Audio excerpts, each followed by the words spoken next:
All right, Mr. Kennedy is going to be first on our list for the Klickitat County Morning Workshop, legislative update by Potts and Associates. Mr. Kennedy, are you on there? Yes, sir. Perfect, perfect. What great news do you have for us out of the legislature this week? Why do you keep asking me that? I know, right? Oh, well, no, I appreciate your guys' time. This is great. Coming out of the legislature this week, it's interesting. What we've got is an interesting situation. We've kind of talked about this previously. I'll bring it up quickly.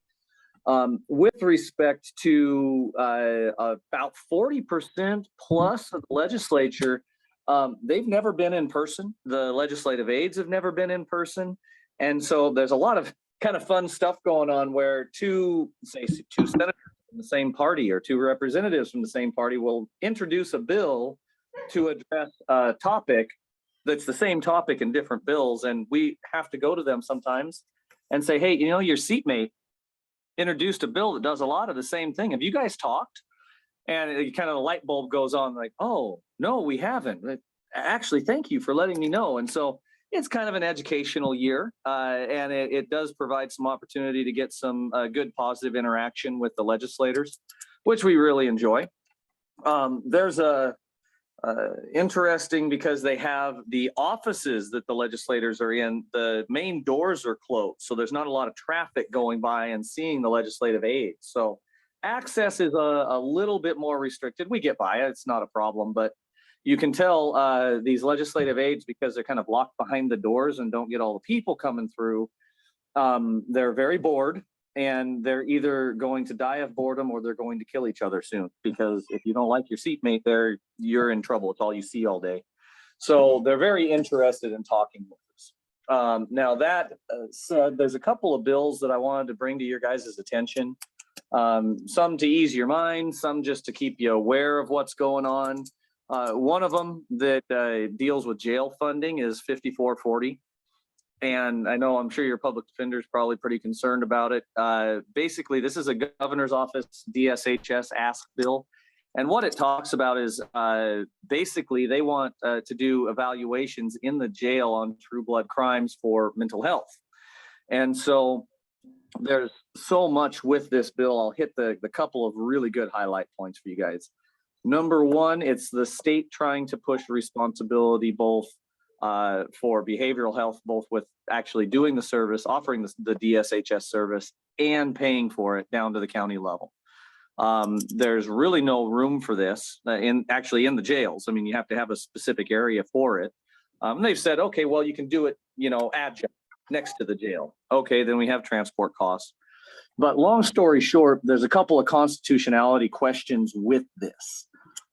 Number one is going to be the constitutionality of the unfunded mandate. They may try and push this down onto your criminal justice levies. Okay, so then there'd be a way for you to raise money, but there's still no money in this bill at all for you guys. You have to ask for it. Number two, there's actually a constitutionality question about providing the service in your jails. And right now, nobody really knows. The bill hasn't got a hearing.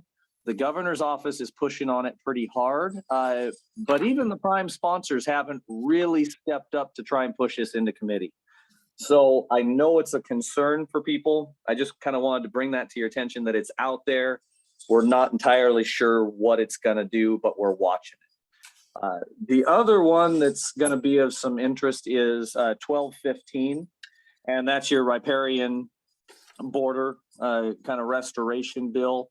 The questions around this one, if you're participating in voluntary stewardship, if you've kind of got things figured out, you know, with salmon recovery or anything, the question with this bill, it kind of supersedes some of these other programs. They're trying to figure out how to make it work with everything.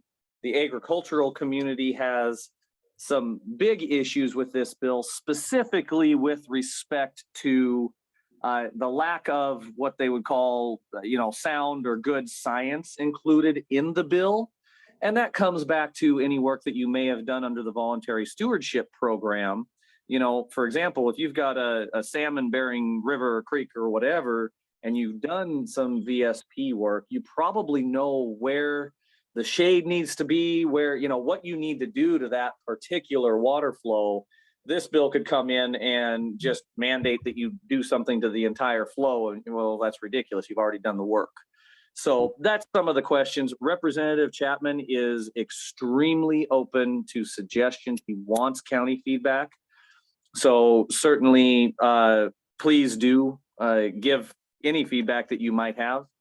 They will listen. So you can either do that through us or contact Representative Chapman directly. Either way, whatever you guys would like, please just let us know. Some of the other stuff that we're seeing that is of concern, I think I will make you aware of it, and then you guys can decide if it is of concern to you. What's going on is there's some bills out there dealing with climate change, climate action, the climate crisis. Now, whether you believe that there is a climate crisis or not, or climate change or not, it really doesn't matter for this scope that I'm going to talk about. What the legislature is doing is in the intent section of these bills, and to be clear, this doesn't hit code, doesn't actually hit the RCW, but it is in the intent section, so it will have an impact on how the WAC codes are put together for that particular bill. So in the regulatory implementation, what they're saying is, the statements go, the Washington State Legislature finds that because of the climate crisis, this thing is happening, therefore we are going to take this following action. And the issue with this declarative statement, because the climate crisis or because climate change, they're basically saying this thing is true and not referencing any specific scientific studies or guidelines or anything that might help guide the regulatory process, which means when ecology, DNR, agriculture goes to implement some rules around any of these regulations, one of the things they're talking about, for example, is water system planning. Because of the climate crisis, the legislature finds that counties and local jurisdictions, whatever, need to plan their water systems better. And here's how we want you to plan water systems. Well, because ecology or DNR or whatever is going to be looking at that through the climate lens with no guidance, it's really open to interpretation. I've talked with, quite frankly, Republican leadership, because these are B-side bills. And if there's going to be any change, it's going to come from amendments from the Republicans. And what they're saying is that they're talking with the sponsors, and they said they think they've got some good inroads here to kind of address these issues. But I wanted to make you aware of it. While, like I said, it doesn't hit code this year, this language could pop up in future sessions, actually in a bill, without the scientific backing. And it's not that I'm saying it does or doesn't exist. What I'm saying is, if they're going to put this in, they really need to include some studies for us to reference. So at the local level, we have at least some boundaries on what might be put on us in the future by an agency. So that's kind of the overarching kind of thought there. The other one that a lot of the rural areas seem to have a good interest in is the firearms legislation. So I'll touch on that real quick for you guys and your constituents. With respect to the firearms bills, we've got bills on both sides, some that, you know, are Second Amendment bills and want to go to full, you know, open concealed carry, and then the other side to where they want to do more regulation, however far that goes. Right now, the sheriffs have come out in their association across the state opposed to the governor's ask firearm bills. Kind of sent a pretty good message from law enforcement. So what's going on is these bills are kind of like a hot potato. Nobody wants to touch them. They're out there. Nobody's really working on them. Nobody's really pushing them, except for maybe the governor's office, because they don't care what the sheriffs think right now. But there is a lot of opposition to some of the more restrictive and I mean, you can read the sheriff's statement, and they're not real happy with the governor right now. So for the time being, what we're looking at is kind of being told to sit back and relax, and we will see what flushes out here with the like charged political environment, because these legislators are also having conversations with respect to, and this came up at the LSC roundtable on Wednesday. They're looking at some of these law enforcement, police reform bills and gun bills that they put through in the last couple of years, and they're going, we spent a whole bunch of money and crime is getting worse.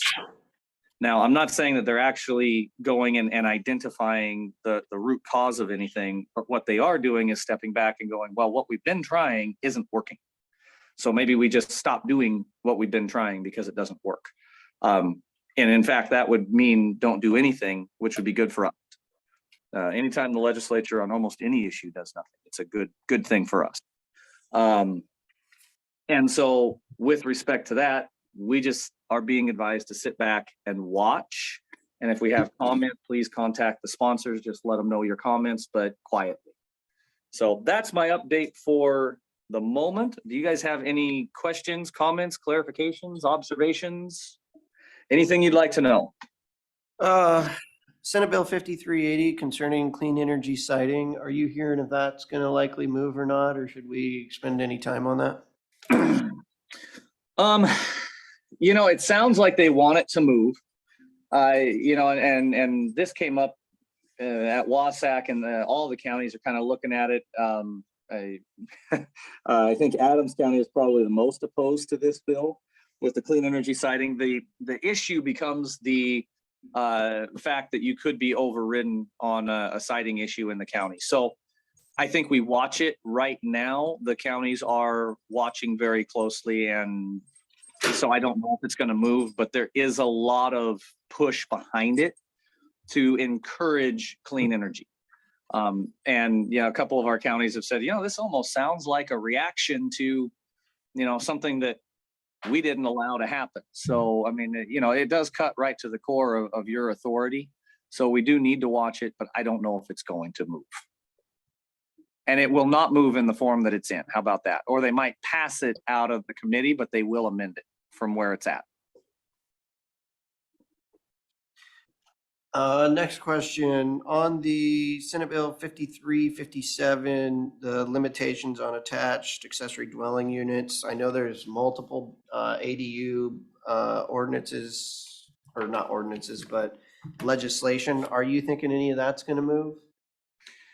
You know, I think what they've done on this one is realize that there's quite a few. This is one of those ones where people didn't talk with the different bills that they've introduced. And so right now something will move, at least out of committee. I have no idea which one it's going to be, because this is specifically one of the ones where he said, hey, did you talk to so-and-so over there? You know, you guys are looking at the same thing. So this is kind of a standby. Something will move. We don't have any idea which one or what it will look like. Okay. But we're having those conversations. We are at the table. The counties are at the table on this conversation for sure.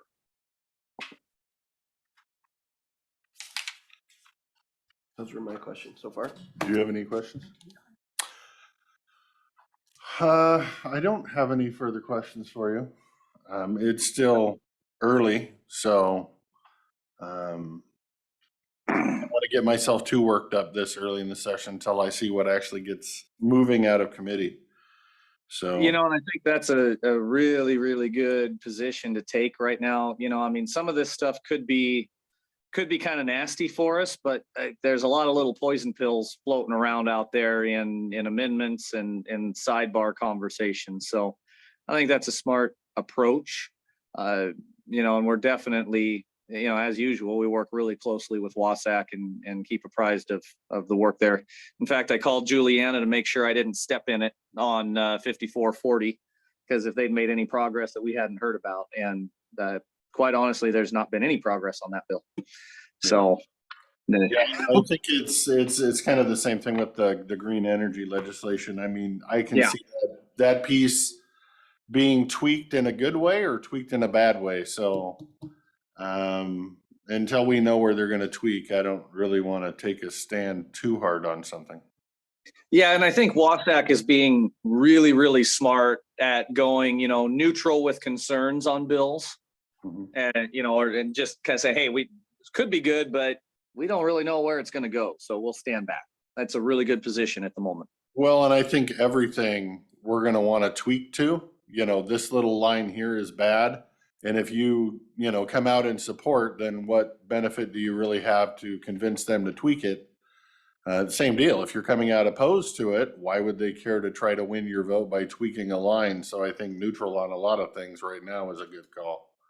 Yeah, and at the WASAC level, so all of county, at the association level, that's a really good, comment for them. And it is even more pertinent for individual counties that aren't maybe Pierce, Snohomish, and King.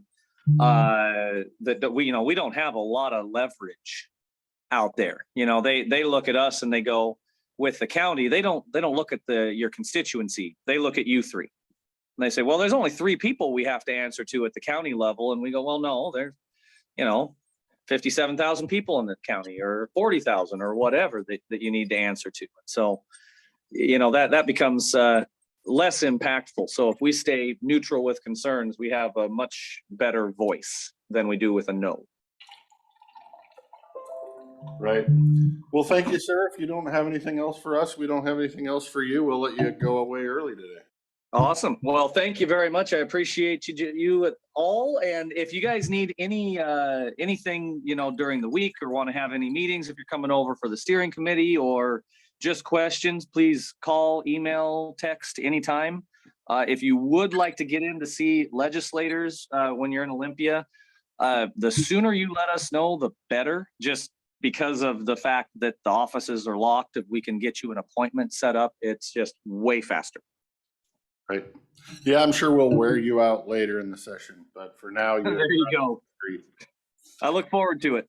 All righty. Thank you, sir. All right. Thank you very much. You guys have a good afternoon. Thank you. Thank you.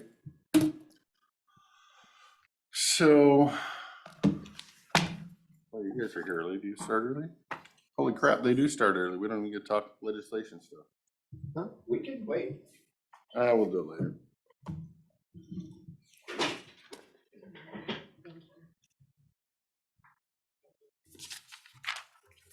Would my seatmates like to schedule 15 minutes to talk legislation every week, or do we care? I'd be happy to. Yes. I'd like To literally put it on the agenda, what part of the agenda would you like it on? Morning after his, when he gives us the update, I would think. So after Public Works, is that what you're saying? Or we go back the way it was, because we've always done that, but the board was not discussing anything, and I didn't want to have any blank spaces, so Right. I'd be glad to move it back. Well, I'm just thinking that's fine. I'm just thinking if we do it every week, we won't have pots every week. But that would mean we would start at 9:45 and just start with legislative type updates. I think that'd be good. Okay. Thank you.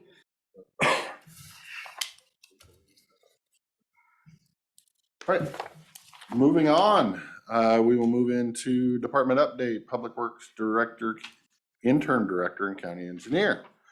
Go ahead. Okay, we have a few things on your agenda today. Most of them deal with projects, local agency update for prospectus, which allows us to start doing the projects. We have 5 of those. Yeah, 5 of those on. That's what all of it is. One's for the bridge, one's for the edge line, one's for the guardrail and slope flattening, and there's 2 for each one. So that's why there's so many of those. I can get into more. I'll let Seth discuss more about what those are. That's just federal paperwork we've kind of talked about in the past. We have 2 pay estimates. Pay estimate number 3 and final to all seasons in the amount of $21,410.02, which contains retainage. This is for the Pioneer Center 2021 project. And the second pay estimate's also for all seasons. This is pay estimate number 2. And final, this is for the amount of $24,650, and this is for the Pioneer Center HVAC replacement for 2022. Reason, like we said, there's the 2 of them is because we could not get the materials in 2021 when we originally bid the project. The contractor could not acquire the HVAC systems. Things have gotten better on that front. We were able to get them, and now both of those projects are done. We have one scheduled for this year. I'll let Seth go ahead with the construction and the design report. So on the construction side, the construction group has started their annual visual pavement condition ratings. They're going to be doing the west side of the county this year. So if anybody hears about a vehicle traveling slowly, holding up traffic, that's what they're doing. They're doing their visual ratings. It's either them or it's me. On the design side, yeah, the agenda items today will bring 2 of the other federal projects up to that next step of the final review to approve to go to add. And the one prospectus also for Rock Creek Bridge, get that one into WashDOT's review, get us approval to send those out to add. And designers are also continuing their work on SEPA and other permitting documents for upcoming construction this year and the maintenance projects that we're helping out with as well. I think that covers what both groups are doing. Okay. Back to the maintenance.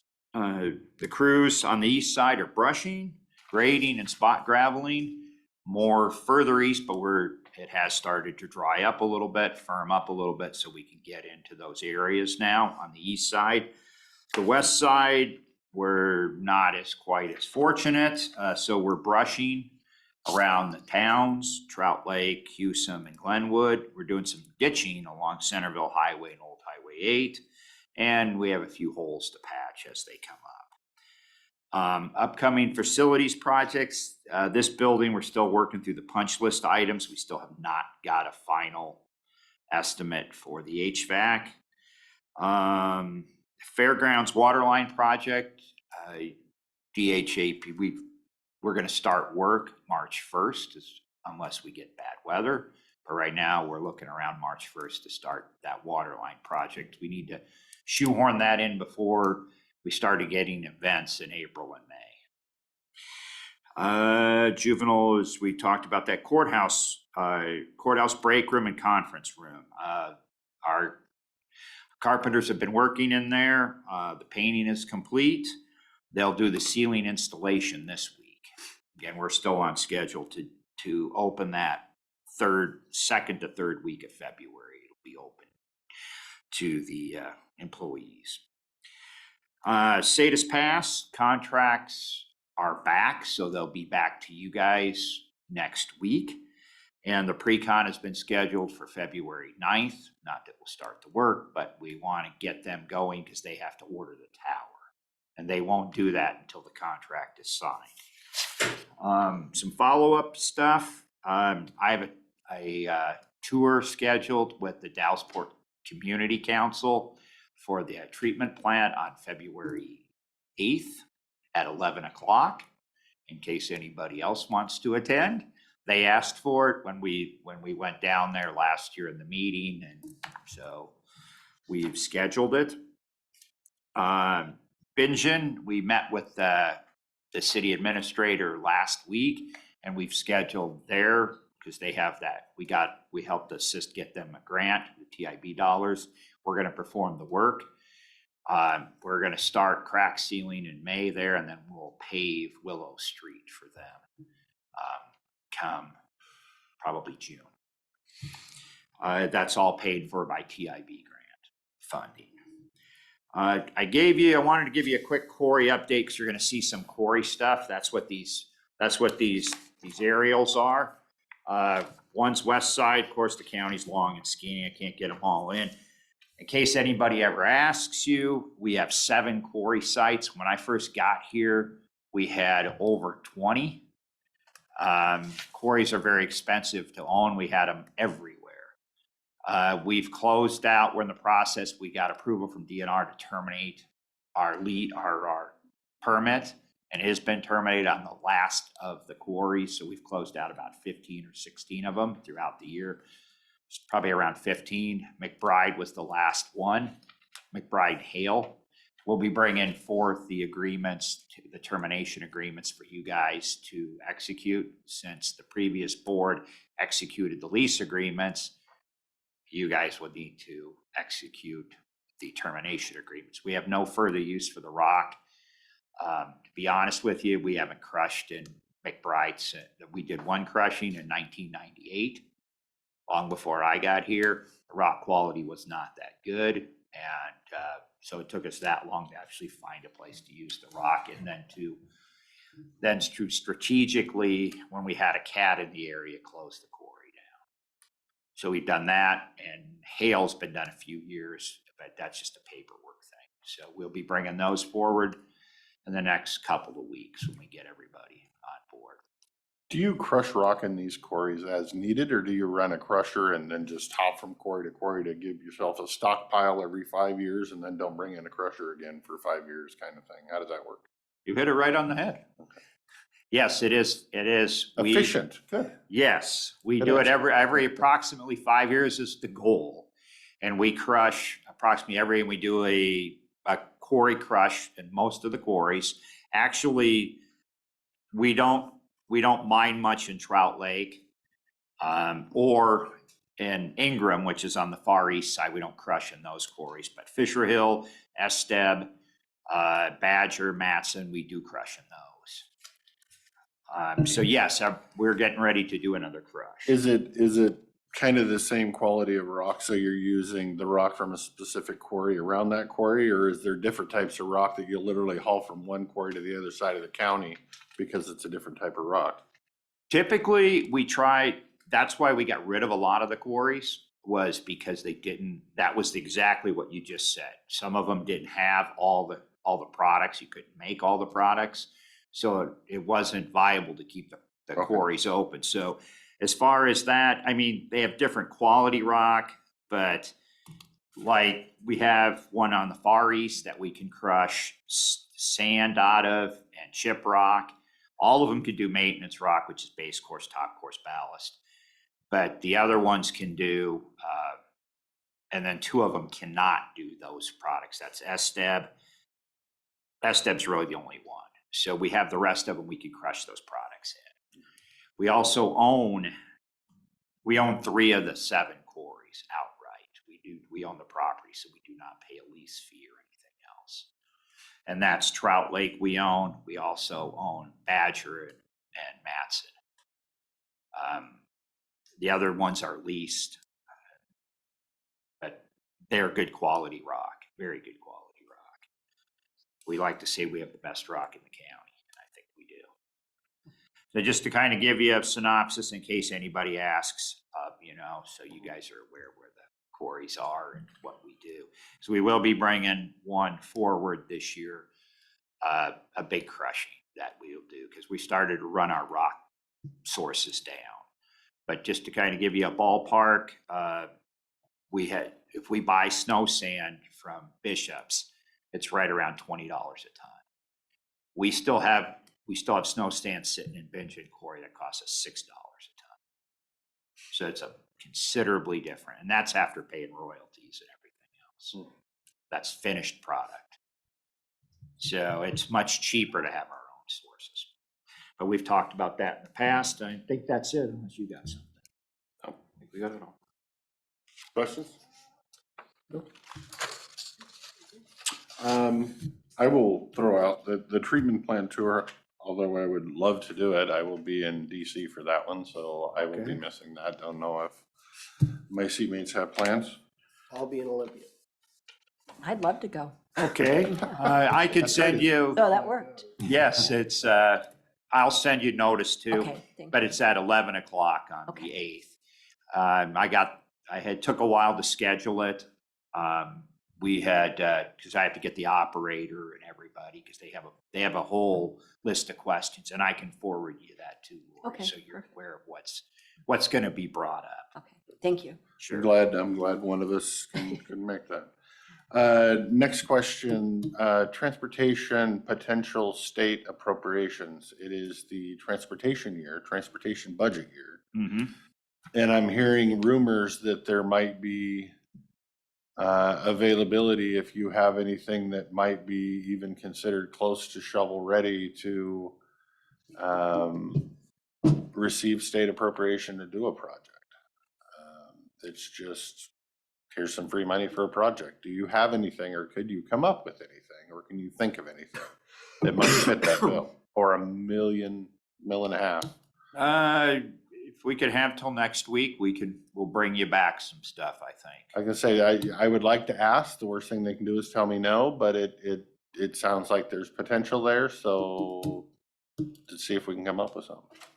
I may want to suggest to you, again, Seth and I will talk about it, see what we got on our list, but I don't know that there's enough money for the Bingen underpass. No, but we still gotta have all the ducks in a row on that Right, one. exactly, and that's out of our control, because Right. WashDOT is, I did because I was up in the legislature and I talked to Senator King, and we Oh, did good. discuss the Bidgen, and it's high on the priority list as soon as all the sign-offs, get to the sign-offs without giving away what we currently have. But I think whether that one happens this year or not, good question, doubt it. See if there's another project that we can fill in on the interim to get handled. So. we will definitely look at it. We're more than happy to use other monies. Well, it gives us one more road done or one more Exactly. culvert put in. It's fine with me. Exactly. Find something that the state can go, yeah, that's a worthy project. Mhm. And let's see if we can get it handled. We will definitely bring back some things. Okay, that's all I had. I want to thank you, gentlemen, for your hard work in this intern process, and I think you're doing a good job so far. Okay, thank you.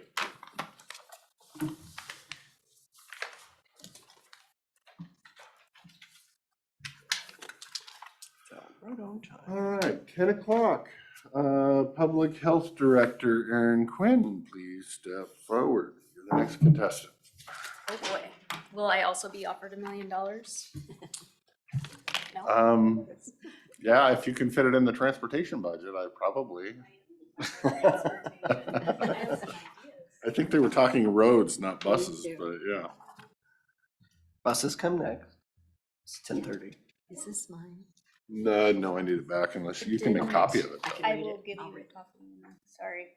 I need this one to talk to. I just, and then I'll eventually give we're it gonna to talk about it, so I figured you might wanna read Okay, it. I'll go through. Good morning. So you should get your statistics in the packet, a couple updates. I did notice that I put December 23. These are actually the updates for December 22, so I apologize for that. We did have 20 breastfeeding support contacts in December for a year-to-date of 521. And actually our year-to-date naloxone kit distribution is actually 14, not 0. So those are the corrections when I read through it again this morning.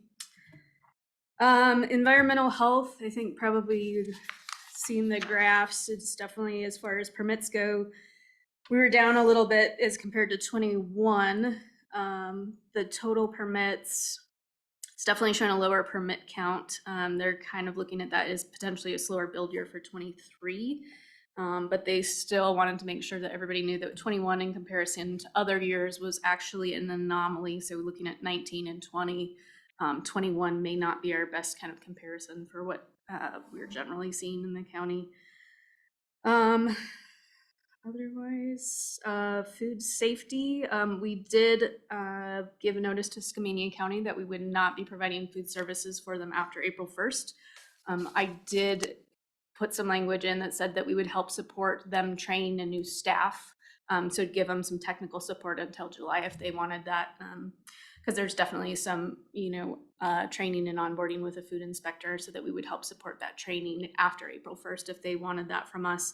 I think they were looking into their options and they haven't really indicated how they're going to go, but I know my group is working to get a lot of the food inspections that are done prior to that April 1st date, so they don't have that kind of pile of paperwork to do once we leave. So they're helping them out with that. At the end of the year for 2022, Klickitat County had 137 total permitted food establishments in the county. 15 of those were new, so really pulling out of Skamania is going to give us a little bit more time to really focus on the food establishments in this county. So That for clinical, do you have any questions about any of that? No? Okay. For clinical health, I think right now one of the biggest things that everybody's working on is the sexual reproductive health program. We are currently on a corrective action plan due to some non-compliance with grant requirements. We asked for some clarification on a process, and through the questioning, they found that we were not in compliance and slapped us with a corrective action plan, which seems very punitive.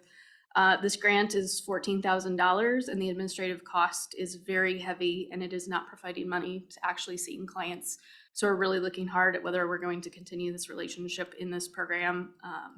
Our supply costs are increasing significantly. We'll talk about that a little bit more at BOH this afternoon, because we already have to adopt a new fee schedule even after we just adopted one in whenever we were here last November, I think November, for Board of Health. So our cost went for one of our IUDs, it went from $100 to $400 per, and one of them went from $250 to $1,000. So we are working through a cost analysis right now, and we'll just continue to see if we can continue fiscally to support this program. Everyone in the department wants to keep it. I want to keep it. I don't know if we can pay for it. So that's not going to be popular. I'm just setting everyone up for expectation management. Administratively, I did need verbal approval to advertise for my clerical position. One of my front office staff, Mackenzie, took a position in the recycling coordinator. So I do need to fill that spot in Goldendale. So I'd like your verbal approval for that.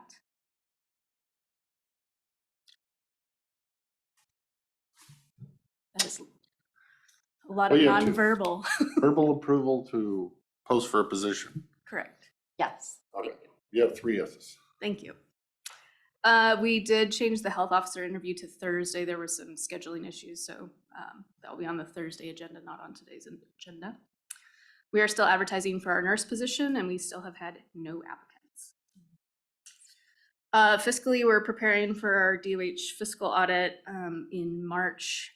There's a long list of requirements for that, so Elizabeth and I are working through that, and a couple of other process improvement projects that we've gotten really a lot of support from other departments on. So Nicole in the auditor's office and Jamie in senior services and Pam have been really helpful in kind of helping us improve some of the processes around timesheets that were making us just more efficient, even though it's taking a little bit more time in the beginning. So questions about any of that? Why do you think we have no applicants for the nurse position? Because we don't pay very well, and because public health isn't really popular. But I mean, we're fun, so there's that. it's like It's a good that. place to. Our public health wages are competitive against other public health departments, but not within the nursing field in general. So we will never pay what the hospitals pay, and that's always going to be a challenge in recruiting for us. Well, and the hospitals are short on nurses too, so they're overpaying and they're hiring travel nurses for twice as much money, and Yes. because they can't find nurses either, so. Yes, I get those recruitment emails, and then typically the pay is just obscene, frankly. So so it's going to be a challenge. It typically is. We've been lucky the last couple of years to get those positions filled with some really strong people, and they've found other opportunities and moved on. It's always going to be a challenge to fill those positions. So, questions? Questions? No questions over there. Any questions, Commissioner Zoller? Not me, thank you. No questions, no questions. Great. Behavioral health. So I give you I don't have really we haven't worked through how to do an update, kind of like the statistics I give you for public health quite yet. So I got you the statistics off Beacon. So that is who our contract for crisis services is with. So they have this chart. So until I develop something that's a little bit more user-friendly to present to you all, I just shared this with you. So I think there's a couple of things to look at. So I think the DCR average response time from request to arrival, we are never going to do really well, I don't think, compared to Clark and Skamania County. We have a large county. There's an hour in between. We have staff that live outside of Klickitat County. So even though they will make the 120-minute target time. I mean, just having a staff drive from White Salmon to Goldendale, that's always going to be, at least if they follow the speed limit, approximately 60 minutes. So we're just not ever going to be comparable to those, so just be aware of that. And if there is a second call from one place to the second, there would be a delay there. So just when you're looking at those statistics in the future, to remember that. In the back, there is the information about the Lifeline Connections triage services. So how many calls they took they started with us in August. So those calls, Lifeline Connections dropped off on January 6th as far as their support goes with us. And so we're now picking up all those triage calls. So definitely our workload has increased for the people that are on call. Currently, I have 4 DCRs on contract. One is on the consent agenda today. I have Chris as our consultant still. I have 2 full-time DCRs that both started in the last month. And most importantly, I now have 1 administrative support staff, Bree Kent. She is changing my life. She's getting things done. I am just very grateful for everything she's done in the 3 days that she's worked here. Just to keep on the forefront of your mind, we need to consider again what office space in White Salmon may look like. Currently, they are still sharing the health department space. They are using the empty nurse's office. So at some point to fill that nurse position, we need to make sure that they have a place to sit. How many, I mean, I understand our White Salmon office is full of public health people. I'm assuming they all work in White Salmon, or do some of them actually live here and commute there because that's their job? Nobody. I think I'm mostly the one that commutes back and forth the most. So the White Salmon staff work in the It's White just- Salmon office. Yeah, there's definitely some, like the nurses go back and forth depending on the need for clinic days or that sort of thing. So it's not. But as far as office space, I don't know that we're using this one to the full capacity and that one's over capacity, but that's because they all live down there Yeah, and then everybody that lives down here works down here. So yeah. They have shared my space in the past, and I'm welcome to go back to doing that. But at some point, there's going to be more than one person that wants to have a seat and do some work and use a copy machine and all of those things. Ideas to remedy the situation? I did email the city of White Salmon. I know they're remodeling the park center, and just to kind of see what their plans are for that. I think it's a good central location. We've also talked with Culture Seed, who's another behavioral health agency within the county, and talked about what it potentially would look like to cost share a space, and just have both services in the same space and save a little overhead. So those are some things we've discussed, but don't have any answers at this time. But mostly want you to know we're still thinking about it, still looking for ideas.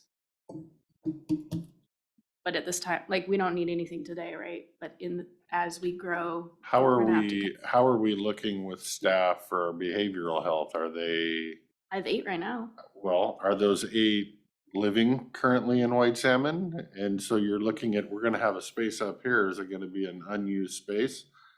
Or is there gonna be one person in this office building and the other 7 are down there? Are we building a location in the wrong spot?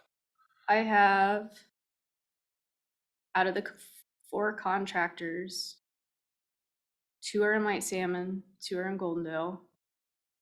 And I have 2 folks that live across the river and 1 person that lives in another county. So they're pretty well dispersed. Okay.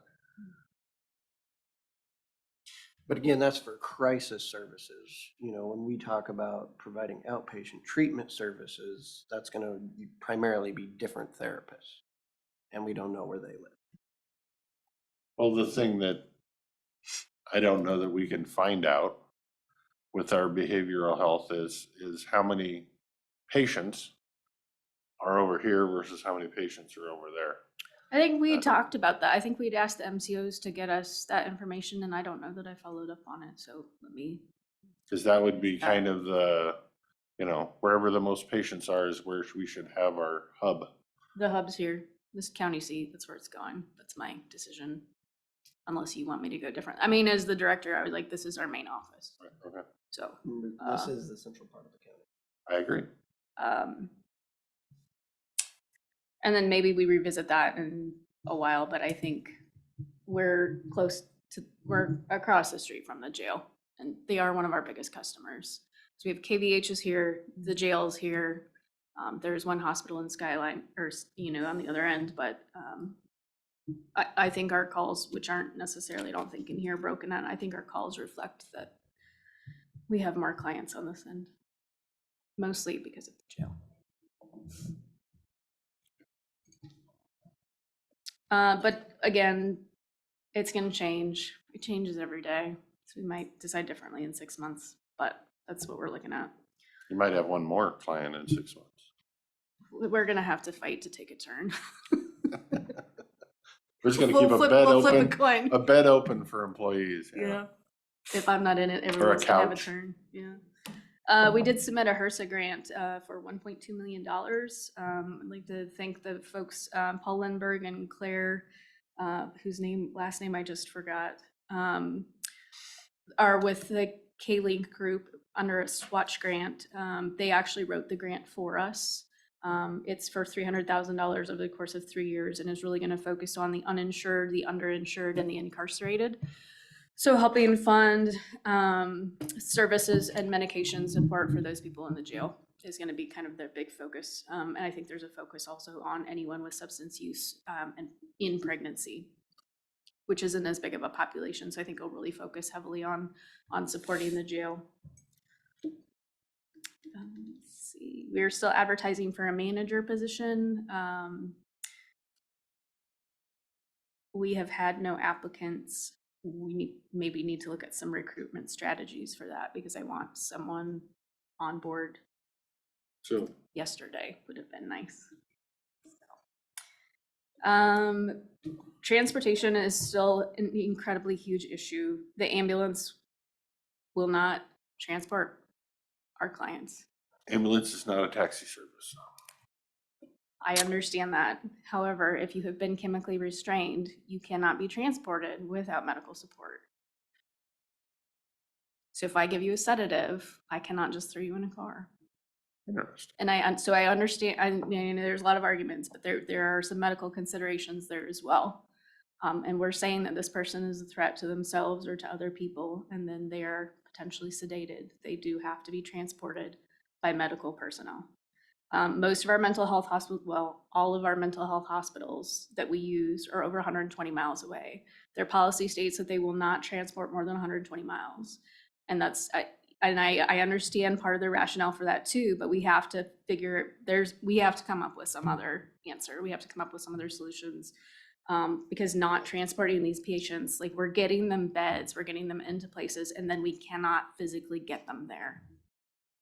We're having people sit in the hospital for over 36 hours because they can't be transported. And I think we've lost at least one bed where they could have gotten care because we can't get them transported.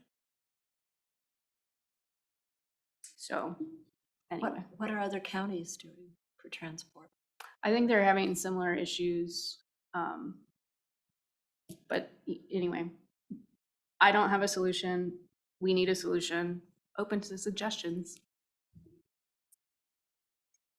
So And I'm assuming you've talked to the EMS district and they're not flexible. no, that is not my understanding. And they definitely have some rationale for their decision-making process, but we can't, at some point we have to have some consideration for transportation. It can't always be no. I understand that there are extenuating circumstances and that there will be times where they have to say no, but it can't be every time. Right, but I kind of look at it from their perspective too, that if you have an ambulance off, taking somebody for a trip to a mental health facility, and in the meantime, somebody else had a heart attack and really needs to go to a hospital. Somebody just died because you were operating a taxi service to a mental health facility. They have mutual aid agreements with the other. Time is, No, I understand. Like we could argue it all day. Neither one of Right. us is right or wrong, but the reality it's like is they don't, we have to come up with I a would hate to solution. see them use one of their existing ambulances, which is, in my opinion, is already short. They could use one or two more. It's almost like they need there needs to be some other kind of dedicated, but it's just not used enough to pay somebody to sit around and. No, we're looking at like 1 to 2 times a month in our busy season is based Yeah. on the statistics we have. But losing access to hospital beds for these people that need treatment is there. We need some options. And I'm open to suggestions because I don't have any. But that's where we're gonna need, that is our biggest issue right now, and that is where I need the most help. So. And you were saying the facilities do provide transportation up to 120 miles our way? They will come- The ambulance doesn't like to be more than 120 miles Away from outside here. of the Okay. district, so. But all of the mental health hospitals are further away than that. Currently, we're getting people into Wenatchee is the hospital that's accepting so when they start looking, they have a list of hospitals in the entire state, and they just have to start calling down the list until someone says yes. And when someone says yes, they say, okay, let's do this. They don't get to pick See, I think- whoever's closest. I mean, it's a think you hit the system nail on problem. the head there, that the hospital that we send them to is 120 miles away. That the problem is a lack of state hospitals. If there was more, there would be closer, and then the EMS district would transport. Yeah, no, it's So a again, bigger it's issue kind than of a just, state legislator issue that I don't know that we can fix. it's a multifactorial issue, but that is an issue. I imagine at some point you will hear about it because there's some very unhappy people. Rightly so, on both sides. You also have to think though, the costs continue to go up because as these people sit, because they're a threat to themselves, then we have either a sheriff's deputy or a city officer is having to sit with them throughout that entire time. And they could be there for a day, and it continues to get, it snowballs. And these people, and so I don't think saying that it's a taxi service I think that's a disservice. If you have a heart attack, that's life-threatening. If we have had a DCR come in and say this person is a threat to themselves, the community, or someone else, that is life-threatening at the same level. You just gotta convince the EMS district of that. Correct. Policy change.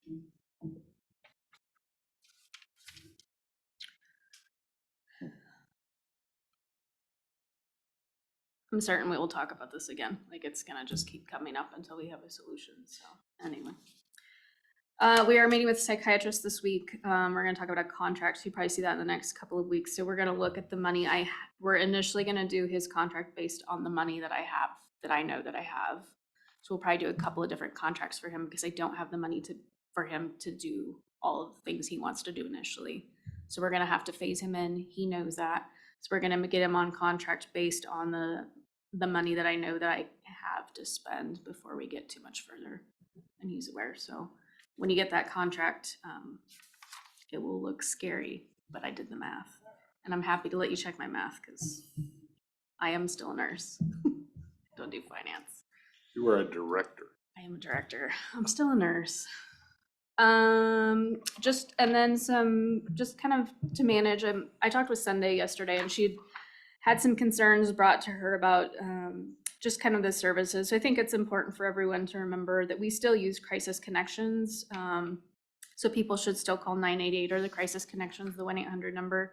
That is not us that answers the phone. That is a different entity. However, if people are having issues with them not answering the phone or getting answers that they don't feel are appropriate, we would definitely want to hear about that so that we can let Beacon actually holds the contract for them. And I'm happy to let Beacon know that we are not happy with the service they're providing if that's the case. Our DCRs are only responding to the hospital and the jail. We respond once the person is medically cleared. I think there's a misnomer that we immediately show up at the hospital, and that's not the case. They want to make sure that they have no medical issues first, and they want to make sure that they're essentially sober if they have any substance use on board, to have a conversation with them so they're not talking to someone under the influence. So even though we do respond within 2 hours, it's once the person's medically cleared, and so the person may be sitting there for a little while before they actually get to talk with someone, and I think that's been frustrating for families who think that maybe we could be there sooner. There are many instances where law enforcement do stay for either safety concerns or people that they consider flight risks. So it may not be uncommon to see law enforcement stay. We are grateful that they do that for us. We do not respond within the community. So we are not a mobile crisis unit. We're not responding with law enforcement. I think some people felt like that was our expectation. That is part of our strategic plan, but at this time, we're only doing the hospital and jail response where law enforcement, medical providers, or the jail have identified them as high risk or through crisis connections. So, and we also, we've responded to 100% of the calls that we were requested for. So I think there was some concern that we had not, and I did check with everyone this morning and everyone has responded. So anyway, just some education for Tuesday morning. Questions about behavioral health? I'm good. Moving along. Yep, slowly but surely. Yeah, I think eventually we're gonna need to have a better community education program. Yes, I am working with Athena, who's working on some marketing materials for us, building our website. We're working on those things. It's just not quick. What do we offer? What don't we offer? Who do you call? Correct. That may not be us. Yes. I don't know that it will answer all of the problems out there. But it would be a good start. Yeah, I agree. Anything else? Nothing further? Oh, I'll see you at 2 then. What's Sunday here for? Just for moral support or? She's making sure I answered all the right questions. Okay, Did I answer all the right questions? And keeps me informed. okay. So we talked yesterday and she wanted to come be here too. I wasn't sure if she was here for the She's coming back at 2. appointment or the public health official that we ended up rescheduling. So it's like, Oh, yeah, yeah, no, I let them know yesterday. yeah, okay. There's some paperwork too. I didn't want her sitting there for all day if there was a reason she was. I didn't want her wasting her time if there was, yeah, okay. Never waste. All right, well, thank you, ladies. Next up, 10:30, we are 3 minutes ahead. Senior Services Director Sharon Carter and Mid-Columbia Economic Development District Mobility Manager Kathy Fitzpatrick. I'm assuming she will be attending via Zoom. Yes.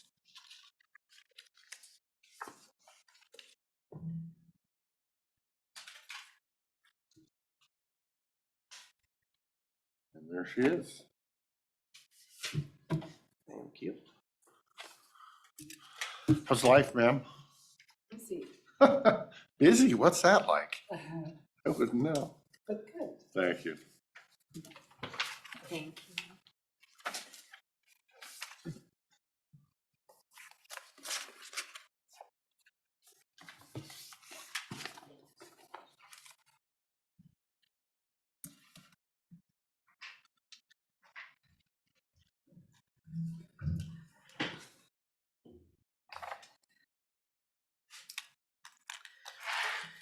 So I wanted, with the department update, primarily to start with summarizing kind of the history of transportation services through Klickitat County Senior Services / Mount Adams Transportation, because I know there's a lot that's happened over a pretty substantial period of time, and there's, I think, a lot of confusion too between Mount Adams and Senior Services, and so I just had provided, there's kind of a written summary of some of the historical pieces with Senior Service Mount Adams Transportation, but it leads into what Kathy's going to share regarding kind of the Gorge, regional transit strategy and where things are going with transportation that way. But Mount Adams Transportation is a DBA, doing business as subset of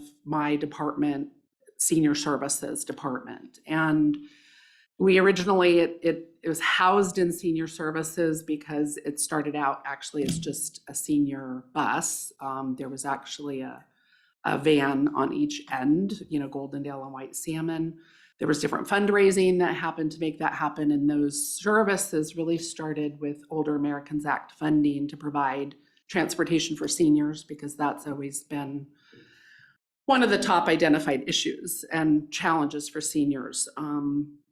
And through the years, that has really expanded, and in part, that expansion has, benefits the seniors greatly, because we can tap into a lot more services and supports by opening up transportation services to other disabled populations and individuals, as well as the general public. So Roger Gadway, who was my predecessor and was the director, was with Klickitat County for about 25 years.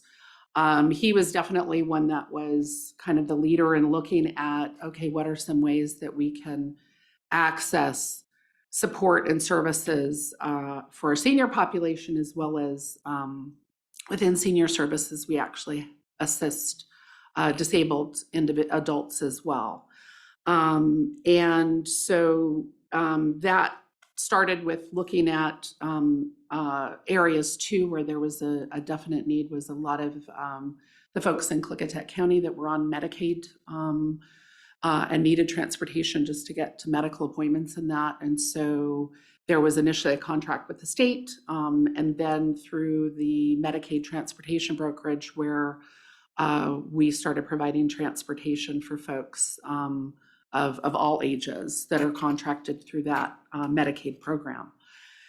And in turn, that Medicaid program and the revenue that comes from that, we're able to use that as match for other grants and transportation services. So over the years, there's been different applications. We've consistently had what's termed usually like as a dial-a-ride or demand response service, where a person calls ahead of time and they provide their address, we register them, they actually schedule a ride or trip being picked up from their home and taken to a destination and returned. And through that dial-a-ride service, and again, the focus of the dial-a-ride service has also been on really essential services, medical, essential needs, getting groceries, food bank, social service appointments, things like that. But we've also, in addition, been able to do, with Older Americans Act funds, some recreational type ones for seniors, and to get them to like the senior nutrition sites and meal programs as well. So in addition to looking at partnering and developing, accessing grants, there was, they did do a demonstration grant project initially, and that has developed more into consistent funding that we have access through the Washington State Department of Transportation Consolidated Grant Program. That program has what is a consolidation of various grants in Washington State, and it's a mix oftentimes of, it can be state funds, it can be federal funds, it can be a mix of those.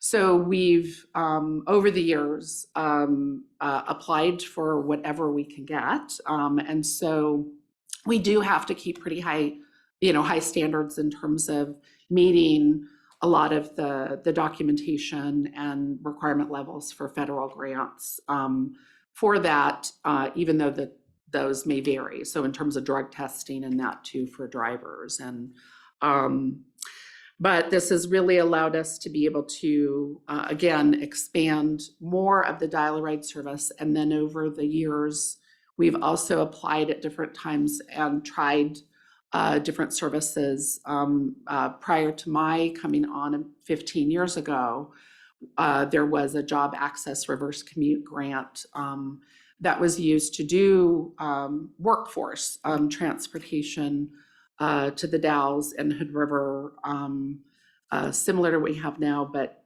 that did not continue on because of, I think, there's always the challenge with the distances we're going to have enough frequency of stops to have ridership really develop. And so at that time, it was not supported and that went away. And again, we continued dial-a-ride service. But we were recognizing, again, in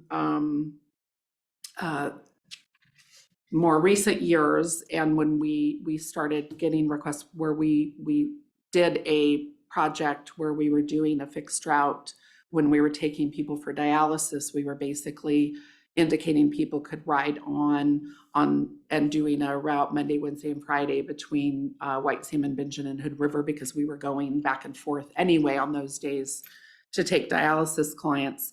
And we were getting a lot of consistent ridership with that. We were getting folks that needed to get, obviously, bike and pedestrian access also was a challenge because the Hood River Bridge doesn't have that.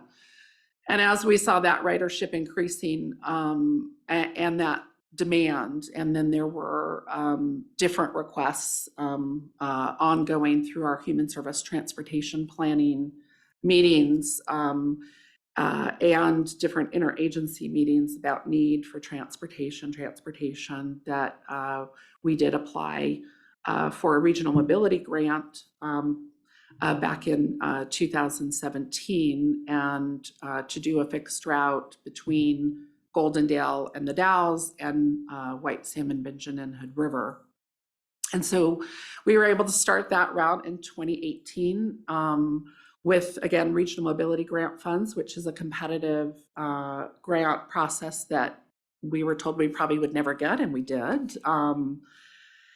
And we did have to shut the service down during the pandemic. There was a recommendation to halt that for a period of time, but we were able to resume that service again.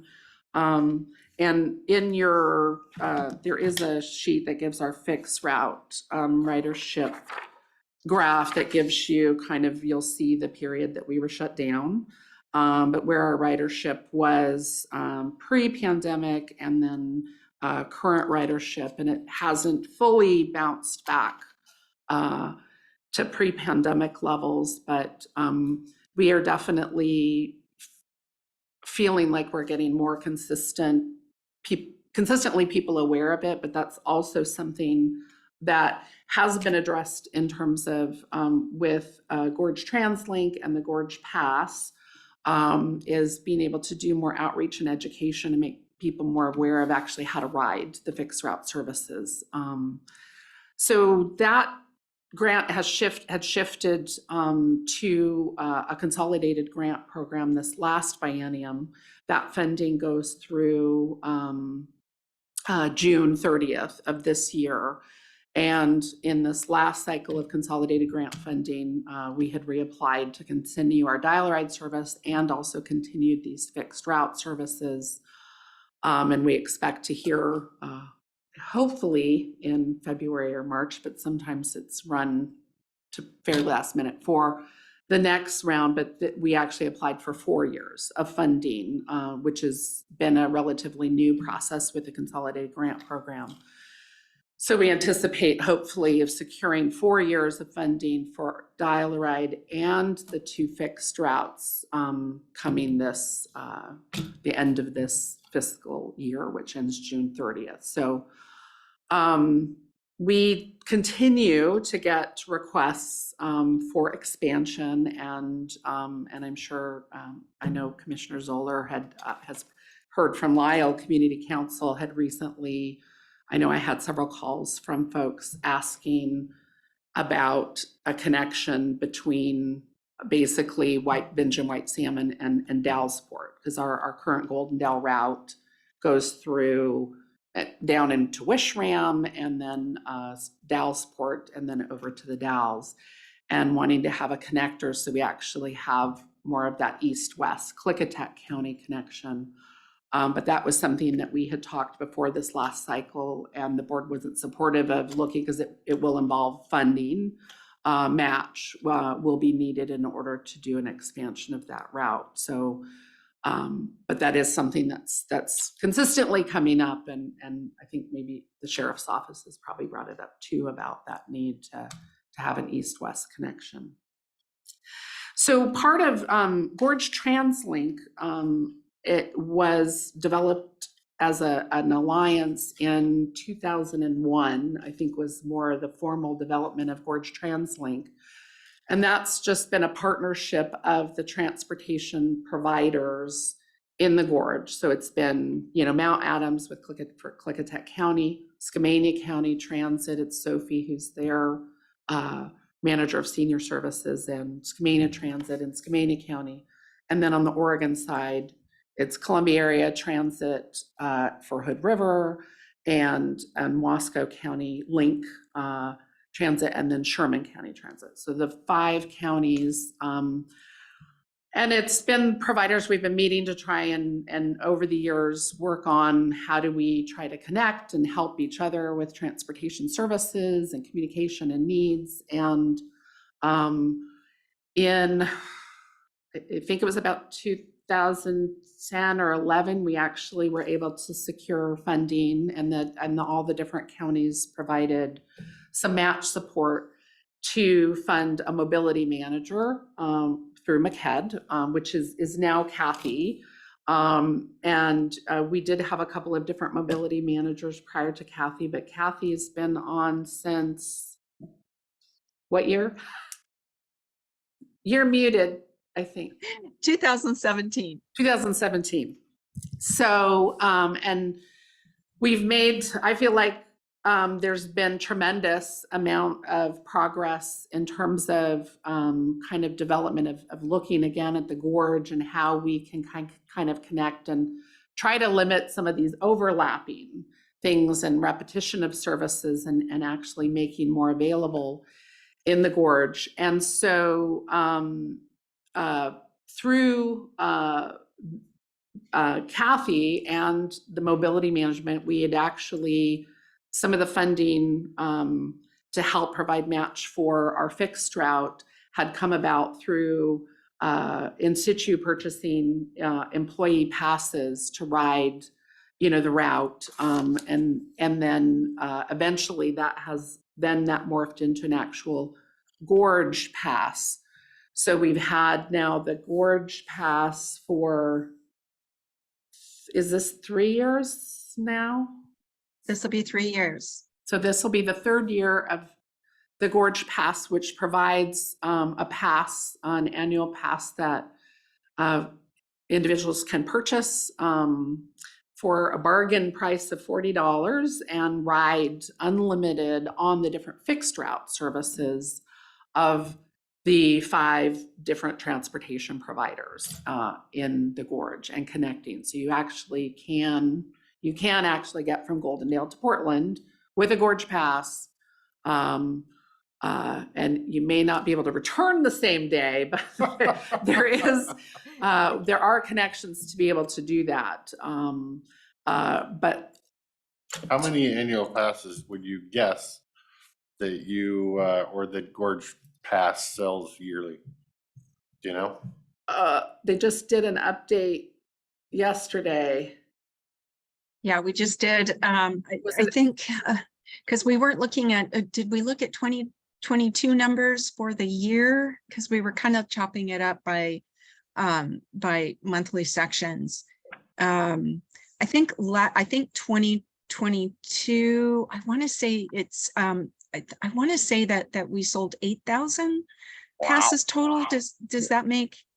That's Sharon, what number was coming to my mind, but I can't remember if it was 2022 or partial. Yeah. Right, because we were looking at over the winter season as well, which would have included this January 2023. So, but How we're saying, many of those are on the south side of the river, and how many of those are on the north side of the river? Oh, definitely the bulk is Oregon, because Probably the where bulk is Hood River too, is my guess. But well, yeah, in Portland, because there's the Gorge Express, which is coming up, and that's part of where we're benefiting in that we would never have the volume of fare revenue or pass sales in our little, if we were just talking Klickitat County, but we get a share of the revenue that's coming from the Gorge Pass that would far exceeds what we would actually be able to garner. some of those aren't even coming this far. They're getting on a bus in Portland and driving up to Multnomah Falls, and then going back, and we're still getting revenue from it, I guess. So the bulk of those aren't coming here, but there are people that have accessed and use the pass, and then our benefit is for our citizens can actually get and access for a very affordable price, and we've had folks that were, using for commuting to work. So you buy a pass for $40 and you're able to ride to work, every day, round trip. That really adds up. So definitely a benefit that we have been able to garner from that, and just part of that in terms of working as, a region is to try and tap into some of that money that's coming from Portland to be able to expand services for our area. Well, and I was just able to sit in on a transportation committee meeting, and it's becoming more and more professionalized to bring people up from Portland for the recreation. They now have maps, they've identified trails on our side. So as Multnomah Falls gets busy and you pick somewhere else to go, you're going to be coming to Dog Mountain or all the other trail locations, and they're figuring out how to provide that year round rather than just seasonal. And it looks like to me the CAT bus is going to be kind of the major thoroughfare. And if we can figure out how to move everybody down from our county and to those major hubs, then they can go into Portland after we bring them down too. And then that's in turn where CAT is, we had talked about that because, the request or demand to want to have some weekend transportation for, binge and white salmon to Hood River and that too during, the tourist season, that would be pretty involved for us to do because we don't operate weekend. You're talking about quite a bit of expense in that too, and it wasn't something that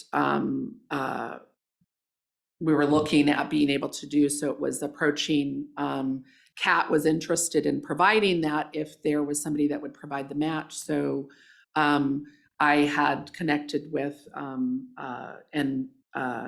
Amy Schloppy, who's the executive director for CAT, and then we actually met with the city of Bingen and White Salmon, and then those cities committed to providing the match that would be needed for the grant. So they applied for consolidated grant funding to be able to provide weekend summer service between Hood River and White Salmon Bingen, because they're already operating weekend service up and down the gorge during the summer.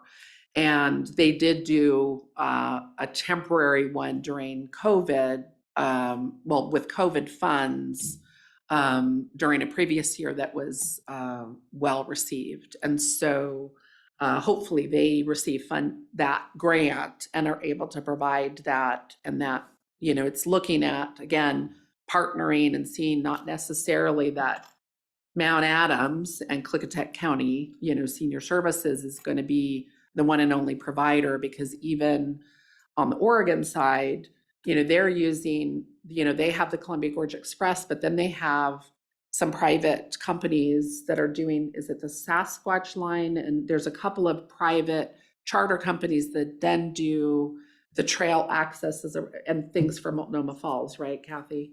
Right. They're working, the private providers are working closely with ODOT because there's, the congestion issue in the waterfall corridor is so great. And traffic accidents, the Multnomah County Sheriff was just, it just was really creating chaos for all the county agencies. And so the private providers are working closely with ODOT and worked out a permitting system, which really funneled a lot of people onto the private shuttles.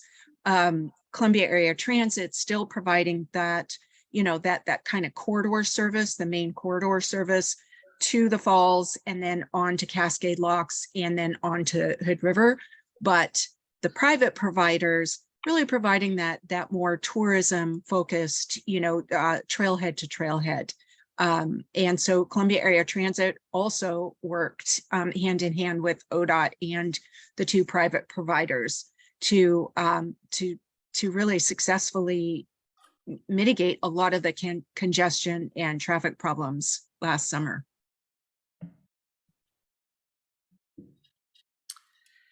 And so then part of, and why Kathy is here also is to talk about, so there was funding that was received to work on a, Gorge regional transit strategy because of just demands and requests, and transportation is always one of those top items. Any of the surveys and needs assessments and that are done throughout, the gorge, transportation is always in those top, if not, housing has been one that's filtered up there high, but transportation has typically always been in the top 3, at least, of issues and needs. And so part of what, with the Gorge Regional Transit Strategy was to look at what were some of the future plans and needs and that for the Gorge region, and then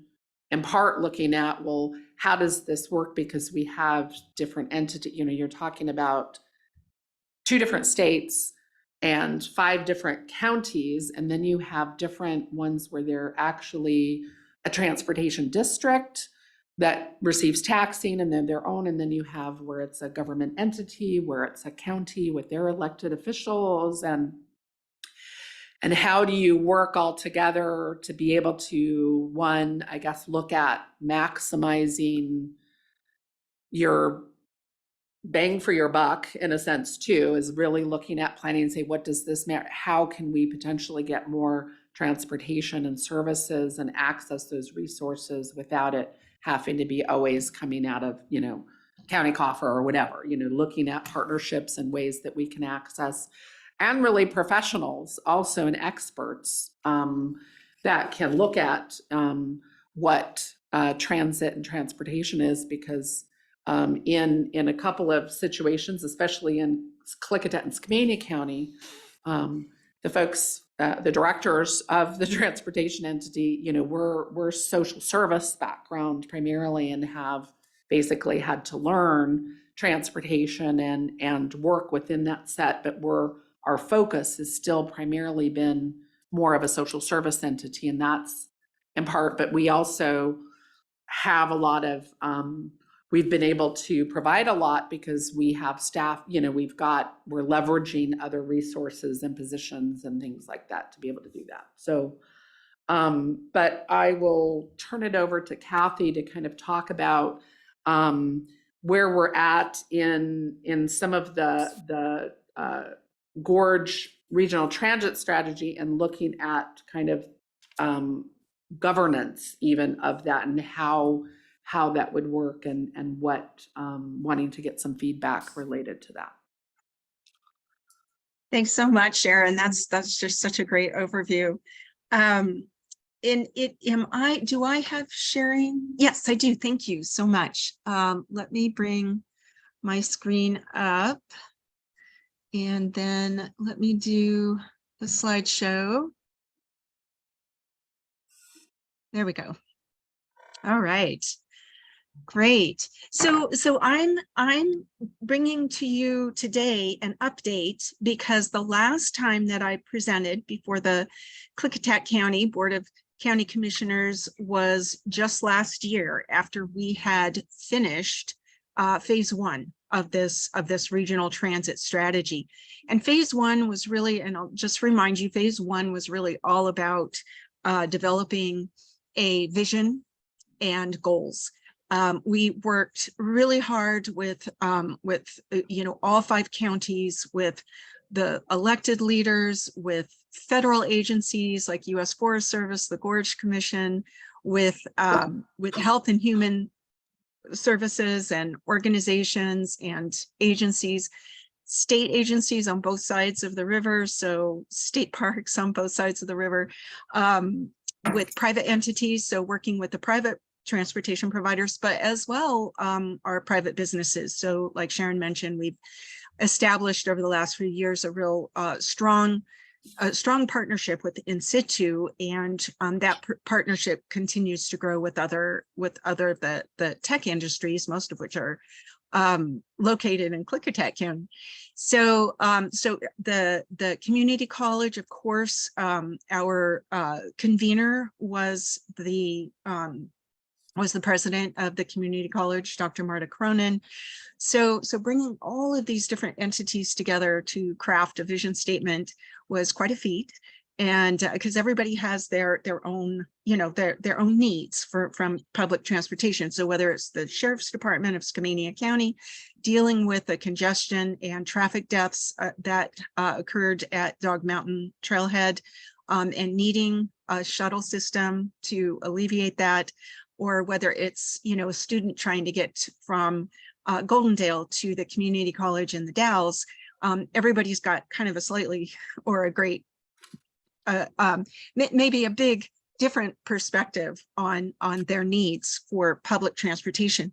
So and this was something that I brought to you, our vision statement that we had crafted, I brought to you last year, and there was great consensus from the 3 commissioners and from each of the 5 counties, their governing boards, all reached consensus on our vision and our goal areas. And I'll just read the vision really quick. Public transit supports thriving Columbia River Gorge communities by providing access to critical services, higher education, jobs, and outdoor recreation while protecting the natural wonders of the gorge. So, and our goal areas are, you know, kind of all over the board, from economic vitality to high quality service. So really expecting our public transportation service to be really high quality, so everyone will want to ride. Looking at environmental stewardship and mitigating congestion. And then, of course, you know, that the underpinning of all would be finding that financial sustainability for the system. So we have a great, so phase 2, let's, we're going to move on to phase 2. So that launched just this last year. And we have a wonderful project management team, you know, representative of both states, really great consultant team of, you know, that includes financial experts. So Echo Northwest, public involvement as experts, plan engineering, which is located there in Washington State, and of course Kittleson, a well-known transportation and public transportation consultant. Our advisory committee, again, is, you know, every one of the transportation providers are represented. WashDOT, ODOT, and then of course your own Southwest Washington Regional Transportation Commission. So we've had great, really great engagement from the Transportation Council and on, of course, the advisory committee, but also in the STAG meetings, and just me being able to, as an ex officio member of both Klickitat and Skamania policy committees, being able to give regular updates on the transit strategy. So we've been really involved with that group that represents your transportation plannings. So just real quick snapshot of where we're at. We're kind of, you know, coming down the last stretch here. We did have the key initiatives workshop. Commissioner Zoller wasn't able to attend that one. It was for you know, all of our decision makers, but she did attend the next 2 days. There was a stakeholder advisory group meeting, and she was able to attend that, and I was really happy to see her there. That just really great engagement and a lot of great input as well. So really excited about the level of Klickitat County engagement in our process. And just to say, the stakeholder advisory group is that same large body that you know, of representatives from all the 5 counties, state, federal representatives, some state and federal elected leaders, as well, of course, county leaders, some of the county leaders attending as well. So we've got about 150 people on the stakeholder advisory group list. Generally, each meeting we get between 50 and 60 attending, which is quite a lot.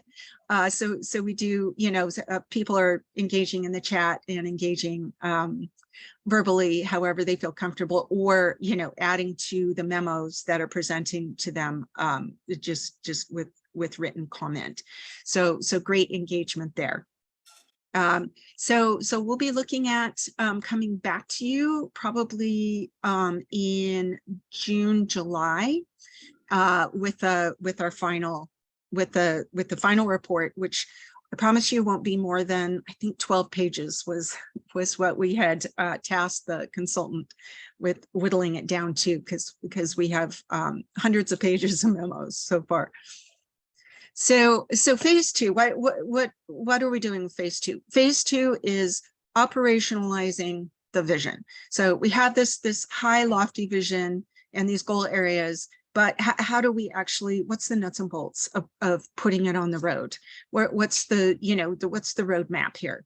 So we're looking at what are those what are those great strategies that we should be tackling next, like within the 1 to 3 years, as far as like putting more buses on the road, or maybe extending the routes, or maybe maybe all the buses should be the same color, talking about those kind of nuts and bolts kind of questions, which are generally have been more on a staff level in the past with the Gorge TransInc Alliance, and then the hefty kind of that hefty conversation about an organizational structure. So the Gorge TransInc Alliance, since as has been around for 23 years now, and has been operating on the staff level. So I'm the mobility manager, and I facilitate and convene the meetings and help to coordinate.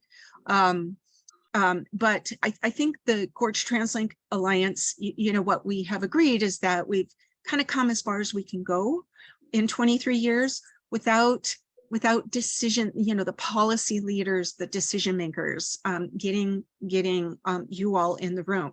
And so what does that look like? So we're really exploring those options, and I'll be showing you some of those options, possibilities that the consultants have come up with, and some recommendations in just a couple of slides. And then also, of course, a real focus on financial opportunities, new financial opportunities. So here's the nuts and bolts, looking at, okay, time transfers and first mile, last mile, how do people get to the bus stop? Some routes are seasonal, like the Dog Mountain Shuttle. People just want to walk the trail in April and May, so, it doesn't run other times. So that, looking at the nuts and bolts, which again is some of that is on, we've been really able to address on a staff level, but we're more and more, we're needing more assistance. So this is our vision map. And as I'm looking at it, I mean, for some of you, you may not realize that the vision map is actually, at first glance, is not much different from what already exists. So which is just fabulous. So we already have, Skamania County is already going from Vancouver to Klickitat County. And of course, the CAT routes are going up to Mount Hood. They're going over to Portland. The Link public transit is already doing a lot more public transit than they've ever done in the past, just over the last 2 years. And then of course, Klickitat County, I just have to give Klickitat County just absolute kudos. I mean, look at all of what they're providing for people. So from Goldendale to the Dalles, multiple times a day, from White Salmon Pigeon to Hood River. Sharon, is it 8 or 9 times a day? 9 times a day. It's just extraordinary. And because we're not talking just inter-community, going to all of the major communities within your county, but but they're going across 2 bridges into 2 other counties and another state. So it just really is extraordinary what they've been able to do. And, you know, when you hear the individual stories, when you hear about that person in Goldendale who is finally, you know, as an older adult, finally has the freedom and the independence to jump on a bus, go get lunch in the Dalles. And this person is also going to Portland quite frequently. It's just truly, truly amazing what the system is already bringing to your residents and to the residents within the gorge. So, so as I look at this map, you know, there's just a few things that we're, you know, we see, okay, we've got a future vision for that. That would be, like Sharon had described, that that connection from Dallasport to Bingen through Lisle. So that's, you know, that's kind of been on the, you know, on the planning books for quite a while. And that's something we can work towards. But I think the vision map really mostly we're looking at more frequencies, like let's make this more available to more people so that they can get to school and back quicker, so that they can make those more of those connections, so they can get from Goldendale to Portland and back in a day, so that they can get from Stevenson in Skamania County to the community college and back in a day. So really looking at upping those frequencies, because I think we've, you know, we're almost, if you look at that map at first glance, you know, we're already kind of doing 99% of this. So it's just chipping away at really making this a real usable system for everyone.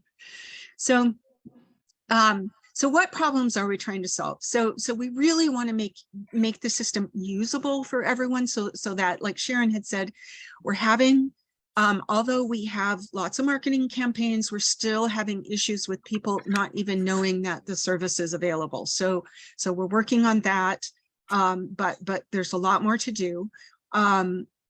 Looking at our governmental system. So what is it, you know, with our policymakers, how can we make the regional system more coordinated on the policy level with our decision makers? Looking at regional equity so that our rural areas are getting, you know, are getting their fair share. Not leaving out those sparsely populated areas, making sure that those residents are get the transportation services that they need. Looking at efficiencies, and Sharon talked about that. Okay, if Columbia Area Transit is already running a dispatcher and a field operator on weekends, and Klickitat County is not, why would you want Klickitat County to have to take on weekend service? Because it's not just the bus driver. They're going to have to hire a dispatcher. They're going to have to hire a field operator. There's so much that goes in background. So gosh, Columbia Area Transit can do it so much cheaper. So why not? So looking at those efficiencies, and then staff burden and expertise. We've got some staff that are real experts at what they do, and then some staff, like Sharon said, that are really home health experts. So they're not public transit experts. So really looking at that and sharing that burden and sharing the expertise as well. And then, of course, finding new funding. So funding.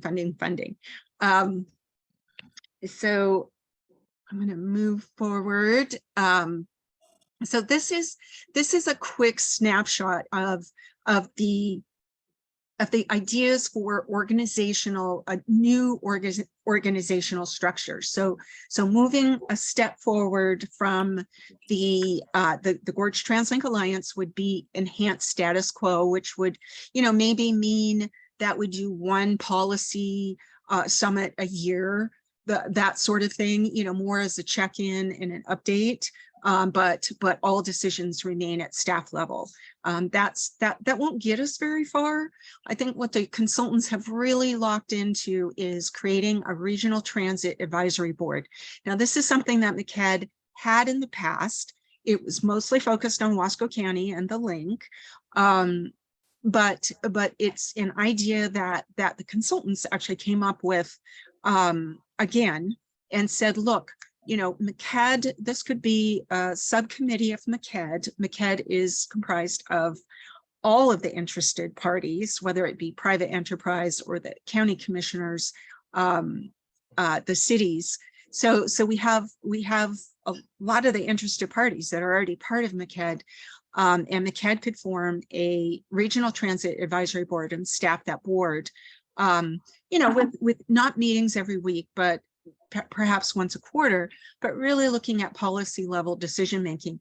Also creating that coordination and that visibility for state legislators, for federal entities, you know, making that visibility, looking cohesive, coordinated, and fundable. So it's their recommendation was to start with this board because you couldn't really go on to say a level 4 or 5, which is creating like a regional co-op or a transportation management organization, without first having those decision makers all in the room together. So get those decision makers in the room together. You know, of course, the devil's in the details. You know, what kinds of decisions are they able to make? Or are they merely advisory they go back to to the county boards?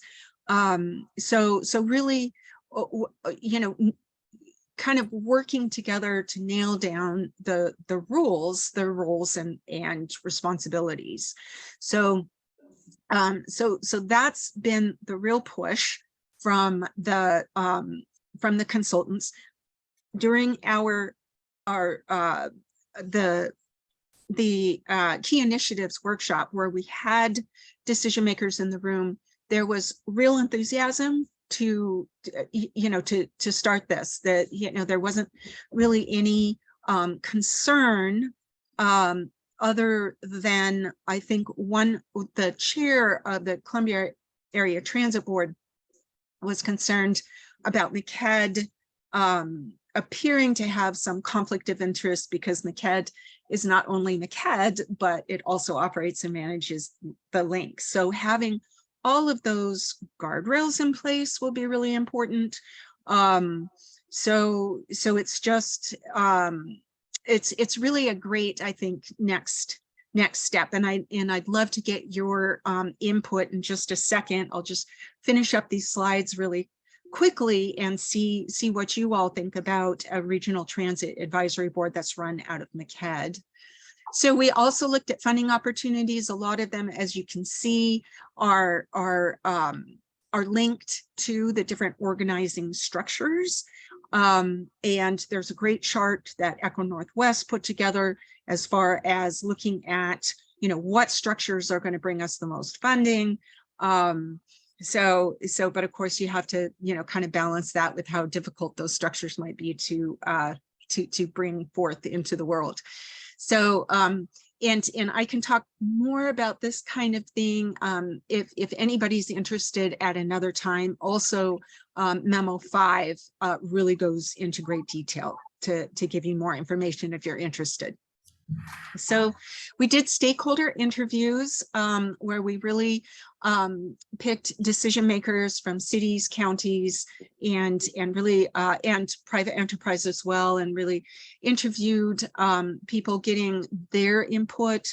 I think the biggest concern is that the smaller communities may lose their voice if there's a decision-making organization.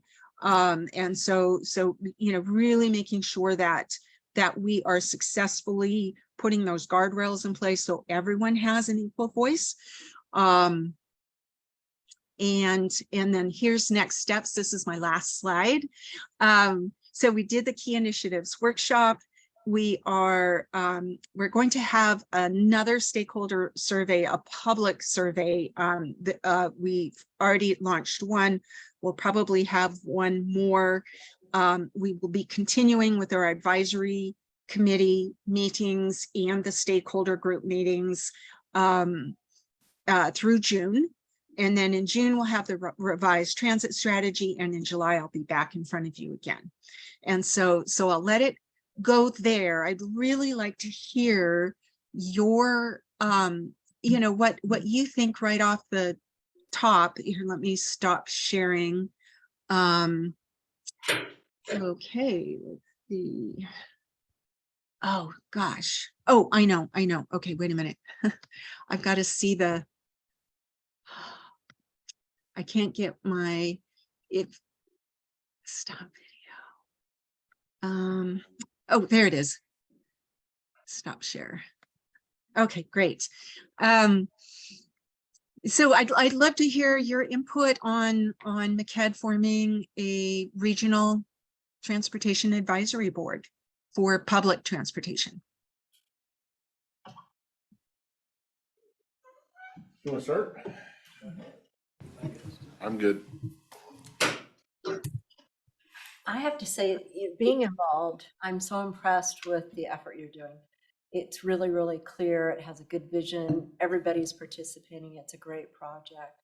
And I think it has a natural flow that we're moving towards more and more and more public transportation. It's going to happen. I myself would be in favor of the board that you spoke of, a formalized board. I think it's going to be necessary in the future as your plans formalize and we get functioning. I want to see it have longevity and represent everyone, and have that voice for everyone, equal voice. And you're going the right way. You're creating all those steps for that. Opinions here? Go ahead.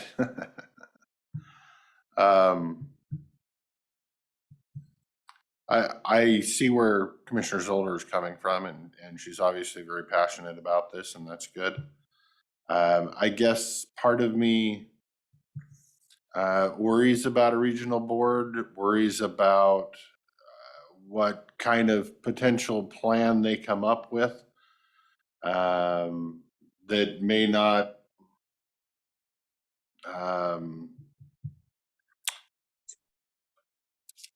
be the direction that the county actually wants to go. So I do worry about it, but I'm not opposed to having the board and hearing what they come up with. Seeing some of the things up on your spreadsheet with taxation and by state, board controlling things, and it kind of, I don't know, anytime you get higher government than me in the equation, it scares me to death. So that's kind of where I'm at. Mike? Of course, I always want more information, more data, more details before I make a decision. I'm just looking at our fixed ridership numbers, and I got about a bunch of questions on our dial ride service. And so did you say that you make 9 trips a day between Goldendale and the Dalles, or what was that? No, that's only 4 4 trips a day. between Goldendale and the Dalles. Okay. 9 was Between Hood 7 and River 7, and then Hood it's River, White 9 Salmon. between Hood River and White Salmon because Okay, so that changes my numbers a little bit. But when I look at the numbers, on our highest month of August in 2022, we had 979 riders. We had 23 days of operation, so that turned out to be 42 people per day. Or that's not even 42 people, that's 42 riders per day. It could have been only 21 people per day. On our low months, which is the same amount of trips, correct? right, we're doing the same amount of trips. the I mean, it's same just thing. Yeah. we So do we're have some holidays that were some fewer days in certain months, or when we've had extreme weather, we have had canceled. And then we're looking at 352 riders per day. So I'm just looking at in between, which works out to 15 riders per day, which could be as little as 8 or 7, on average. And so I look at the usage numbers, and I looked at the usage numbers from, prior to COVID, because I wanted to see how that changed and how that grew, and the speed at which it's growing. And I want to see more on our overall costs. Like, is this the most efficient way to transport people, 42 people per day, on average at the maximum versus, potentially 7 people per day for how much money we're spending. And whether that looks at the, looking at that more regionalized approach or how that goes, I just need more information before I'm willing to make a decision. Well, and I think, the thought of the regionalized approach is looking back at, well, is the expectation that Klickitat County is the only transportation provider and funding that along with grants versus looking at, does it make sense for maybe a CAT doing a route that's through the region where they're doing a fixed service over the main corridors, but we're still Mount Adams as the dial-a-ride and then connector routes in there, that it doesn't mean, because I feel like the way it's been in the past and that it's thought of with even some other providers coming over is, that's Klickitat County Mount Adams Transportation, we can't provide that service here. Well, we would be open to anybody that's going to provide service and support that, because the issue is it's not really the county that wants to be subsidizing and providing that, but looking at getting access to more for the citizens of Klickitat County, but not necessarily Right. costing more out of, say, the county coffer, I would agree with that, and I would echo what Commissioner Anderson had to say. I think all of us would love it if there was bus service everywhere we wanted to go 50 times a day. Right. But we also are well aware that mass transit is heavily subsidized because the cost per fare, if you were actually going to charge the person on the bus, you'd have to charge them $10 to be self-sufficient. With that, we have bus service in this county because the state offers us money. And we don't have to put a lot of county resources and dollars in it. That's my fear of having a regional board or going to some state-run thing, is they start demanding that we come up with money that we don't necessarily have to grow a program. If we're not, and CAT wants to run service in our county and not charge us or use state grant money, I'm totally fine with it. But I guess I have this fear that there's going to be a future ask for more funding. So hesitant in that regard. Just wanted to kind of clarify that a little bit. Any more comments over there? And I've only been in one meeting, but the feeling I did get from it was the CAT effort was very positive about bringing over more connecting lines and more service that would complement what we already do with our seniors. And we would be able, and other people, and we'd be able to not be so heavily upgraded ourselves, but be able to connect to them and provide better service to our clients to go further, where we don't have to offer to take them, or they wouldn't get to go. That was the first look I saw out of it on the maps, and also just the Right, I get that, conversation. but I guess my question is, what's in it for CAT? How are they gonna pay for gas? How are they gonna pay for bus service? Because it's not off of Yeah, ticket sales. and I don't want to overcommit CAT too, because I think there's been, CAT has willing, they're doing the weekend summer route. For the route that For this has enough fares to application that they've justify, applied. right? But they're not saying that they want to provide all, it could be a completely different, or say it becomes a gorge fixed route, right, and then they look at, and not to say there wouldn't be an ask, like, oh, well, do you want to help support this? But it would still ultimately be up to the board to say, well, no, we don't have the resources for this. But feeling like there might be the ability to tap into other grants and supports, but not saying that it has to be Mount Adams and Klickitat County as the provider, or even CAT, or that I think some of that is like not known what that's going to be. And it could be, oh, it makes more sense financially to hire a private charter, Martin's Gorge Tours, to do some of this thing, and then we can connect because we know they're going through at this time or something. But I think there's a lot of, unknowns with that, but the idea of, and I had expressed that I was sure that, because some of the different models were, a transportation district, which has not passed. And, it passed in Klickitat County, but did not pass for funding the tax. And that was a number of years ago, but whether that could change, but looking at that not being very realistic, and that maybe an advisory board where you had representation from, elected, and I don't know really that they outlined specifically, some of that's still to be determined, even an advisory board, who sits on that. Is it just advisory, or will there actually be formal decision-making? But there is a cost to all those too. And so that was some of my concern, was in developing some of this, do you end up having an organization that costs so much that you're taking away some of the service Right. as well? And So that's kind of where I'm coming from is, Yeah. is if I see from myself, only speaking for myself, that I don't see a lot of money in our budget to go for growth. If we step up another program, and some of the grant money that we're currently providing in services now goes to pay secretaries and office staff to take minutes for meetings and whatnot, that's less bus service we might have on the road. Because we now stepped up a research team that government loves to create teams of people to try to outthink projects and not get anywhere. And that's my fear of it, but I'm willing to hear more. The good thing is it's the ground floor.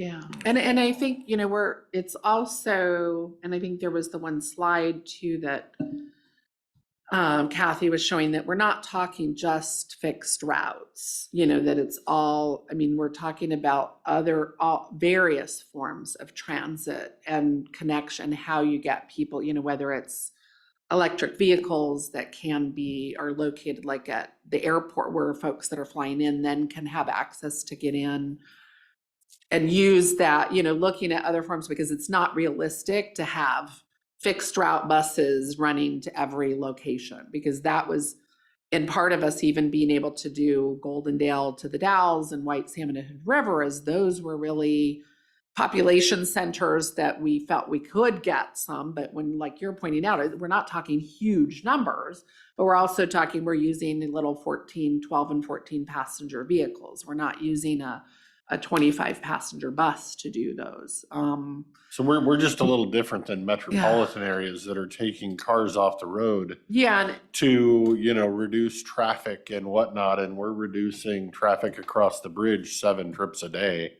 So it's not like we're reducing the traffic with our transit, we're giving rides. So it's a different approach. And Yeah. I would say that when you were talking earlier about a taxi service, well, I that's agree. more what this is. Yeah. It's a heavily subsidized, that if there was no grant dollars, I don't think this county would have a program.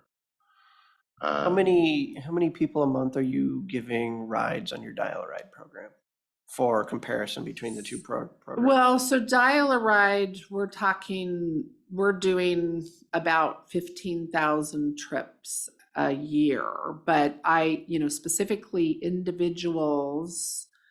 And then I would have the data for the unduplicated folks too, because we have some, we have people that we're doing a lot of rides for, because we're taking them to dialysis 3 times a week, round trip. Trips. But we have all of those. I can pull the specific numbers for 2022 for you too. I would be curious. I would imagine your Dial-A-Ride service skyrocketed during COVID and the buses shut down. Did it go back to status quo and those people get back on the buses? Or is that why ridership is still down, because Dial-A-Ride is 100 people a month higher than it used to be? Yeah, so Dial-A-Ride is very specifically focused on destinations though, and use for essential medical, the fixed route, people on and off no matter what. We do encourage people, if they're physically able and capable and could ride a fixed route, to go to an appointment. So let's say you have Water's Edge. I have a provider at Water's Edge. We do have some people that will get on the fixed route and ride that.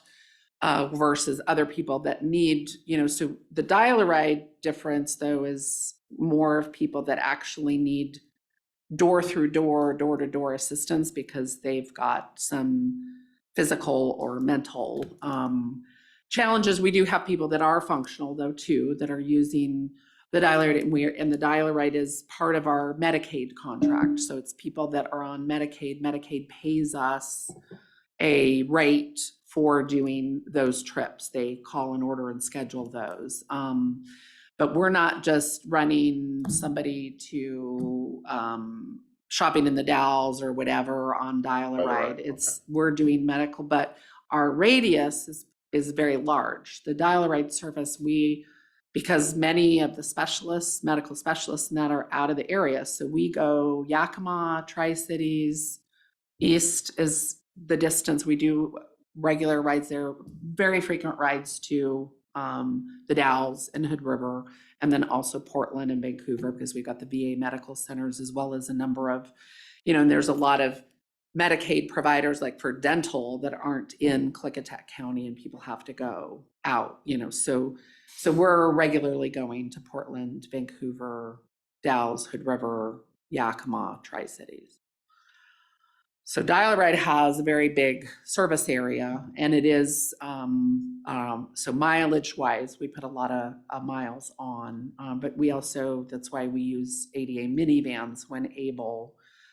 We do have the minibuses have to be used for some people because of the type of wheelchair they're in, some of the larger electric ones. So there's a number of factors that go into that, but, and then, again, that focus and primary is those essential services that people are accessing. So during COVID, we also had to do restrictions on the dial-a-ride because we couldn't do shared trips. Because, currently we do, now that that's lifted, we do try to coordinate and combine folks. So, and take them together to make it as efficient as possible. And we do have people that can get on with another ride, like if they did need to get to the Dalles, and we have a ride going in because we're going in, Monday, Wednesday, Friday for dialysis anyway.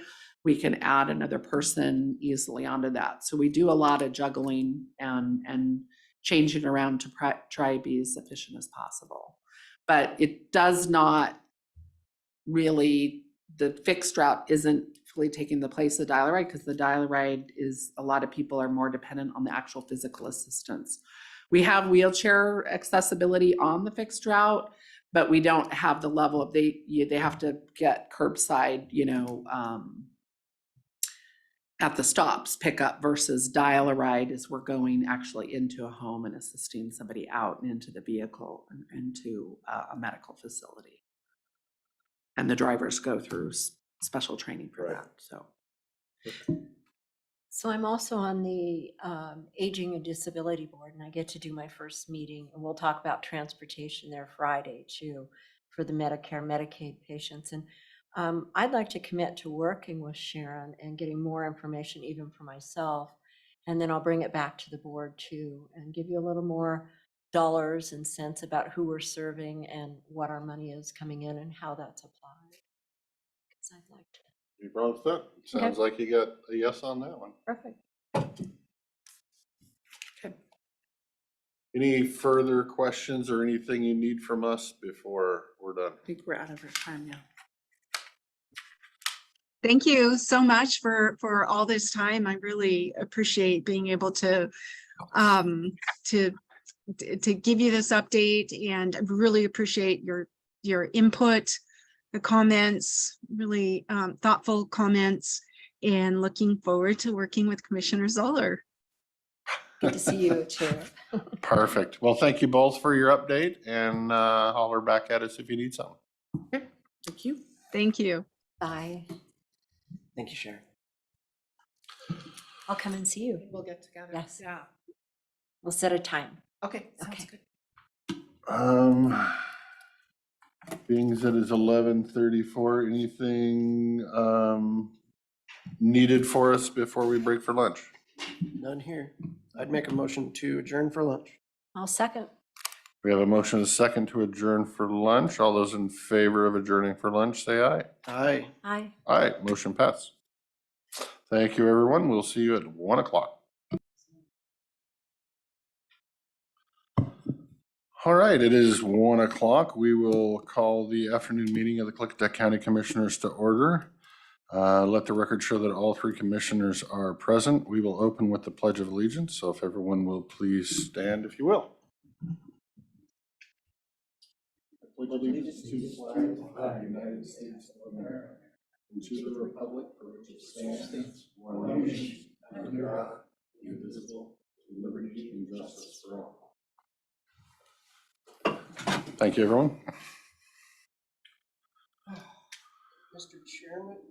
Mr. Chairman, I make a motion to approve the meeting agenda with two add-ons under new business. One, a video of Goldendale, and two, Planning Commission application. And I can second. All right, we have a motion and a second to approve the business agenda with two add-ons. All those in favor say aye. Aye. Aye. Aye, motion passes. There are no commissioner meeting minutes ready yet. So we will move into citizen comment. This is an opportunity for members of the public to inform the board about your views on issues. This is not a time or place for dialogue or debate with the board members. If you'd like to have a conversation with any of the commissioners, please call or email that commissioner. At this point, I'd like to go over some ground rules that include the values and behavior that everyone will expect to adhere to if they choose to give testimony. Please be respectful. Remember that people of goodwill can disagree with your perspective. Disagree without being disagreeable. Be civil. Please do not engage in disruptive, discourteous, threatening, disparaging, or otherwise uncivil behavior. You will have up to 3 minutes to speak. To ensure equal opportunity to public comment, each person may only address the board one time. Lastly, please give your name and general location for the record at the start of your testimony. With that, we will always start in the room. Does anybody have public comment in the room? There we go. Please step forward and talk into the mic and make sure the little lights are green for me when you come forward. I got green lights. There you go. Green means go. Who's running timer? You want me to? You want to do it or you want me to do it? Thank you. My name is Chris Saddam, and I'm from the High Prairie area. And I've been talking to some other individuals in our area, and I'm just kind of curious, what is the board's view of trying to make Klickitat County a constitutional county? Sorry, taking notes. We don't respond right away. Okay. We come up with comments and then we answer at the end at 1:25. So Okay. if you're looking for answers to questions, you'll either have to wait to 1:25 or have comments. Right, I'm just seeking your perspective. Just would like to know. Would you like to give us your perspective? Given the tenor of the times and seeing everything that is transpiring west of the Cascades, I mean, all politics is local. Tip O'Neill taught us that. It would seem to me that if we are trying to become an oasis of common sense, that it would be prudent to look back at what our founding fathers had done with the development of the Constitution and also with the Washington State Constitution, that I think it would be prudent for a full investigation for the possibility of having Klickitat County become a constitutional county. So to pursue that, I would welcome your insight and your input, please. Thank you. Thank you, sir. All right. Any citizen comment on Zoom land? Let me change my screen over. Gabrielle Gilbert, go ahead. Yes, thank you. I'm going to full out say that we are a constitutional republic, and this constitutional county push is redundant, and its origins are suspicious at best. We are already living under a constitution. We don't need to declare it otherwise. We'd like to discuss that the Board of Health, the board that is talking about the mental health buildup needs to be inclusive and diverse, and that you need to have those populations that are marginalized actually at the table and in the room when you're doing this build. I also want to say that childcare is infrastructure and requires the county to make it a priority. And then finally, to the commentary from the speaker last week that called me out, here is what I want to say. The state mandates that we protect and preserve wildlife. It's our resource. His lack of creative name calling is really what is insulting.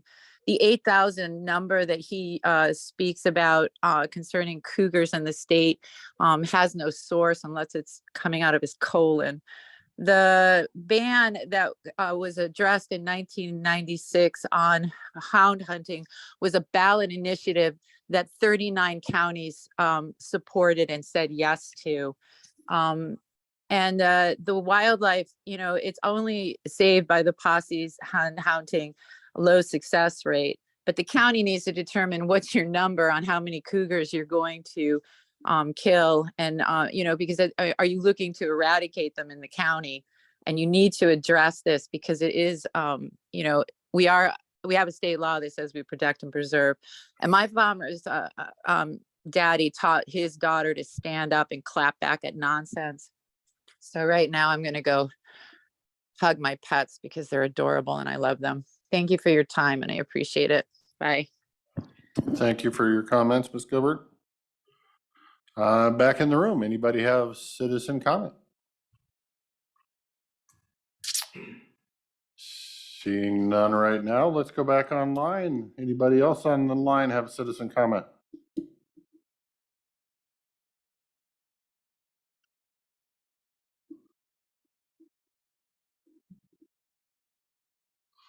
Not seeing any. Two speakers and already very diverse opinions.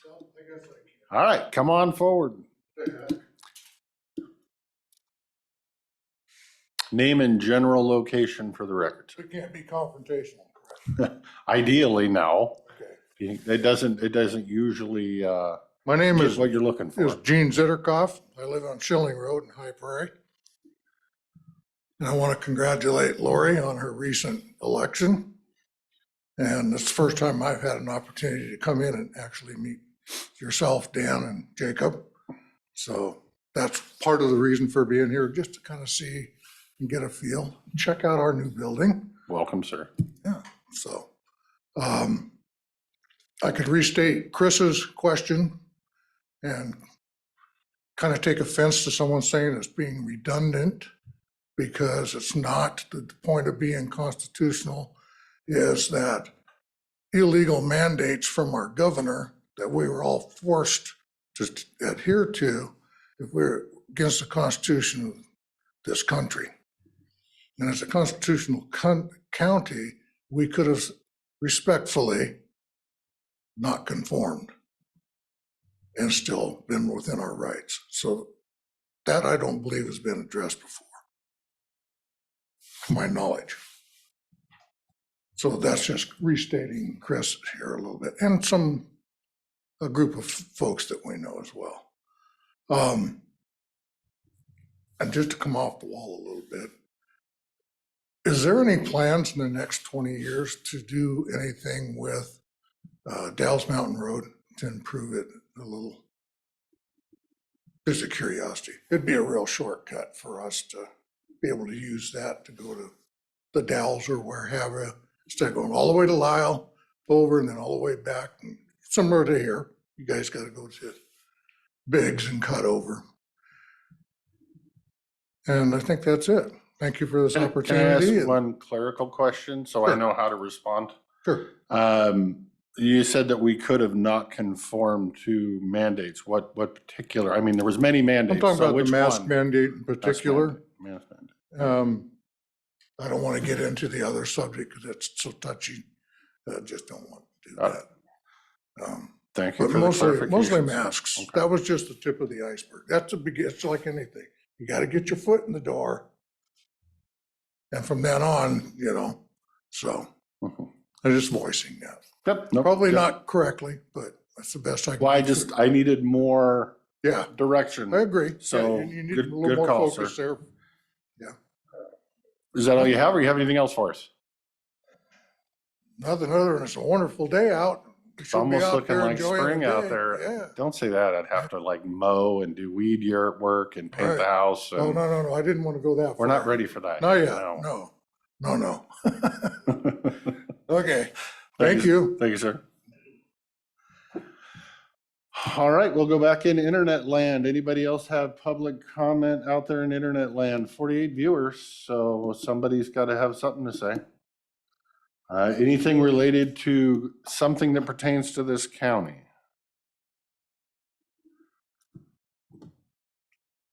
I'm going to start calling names just randomly. Nobody thinks I'm a threat there. You're probably right. Back in the room, anybody in the room? Come forward, sir. Name and general location for the record. Greg Wagner with Cease. Mr. Anderson, I've told you multiple times that due to your operating an unpermitted short-term rental and the conflict of interest that it creates, that you should recuse yourself from any involvement in decision-making on short-term rentals. You have refused to recuse yourself and continue to make decisions on short-term rentals that benefit you. You cannot render a fair and impartial decision, and this is a violation of the state law and your oath of office. Your oath of office is to uphold the laws.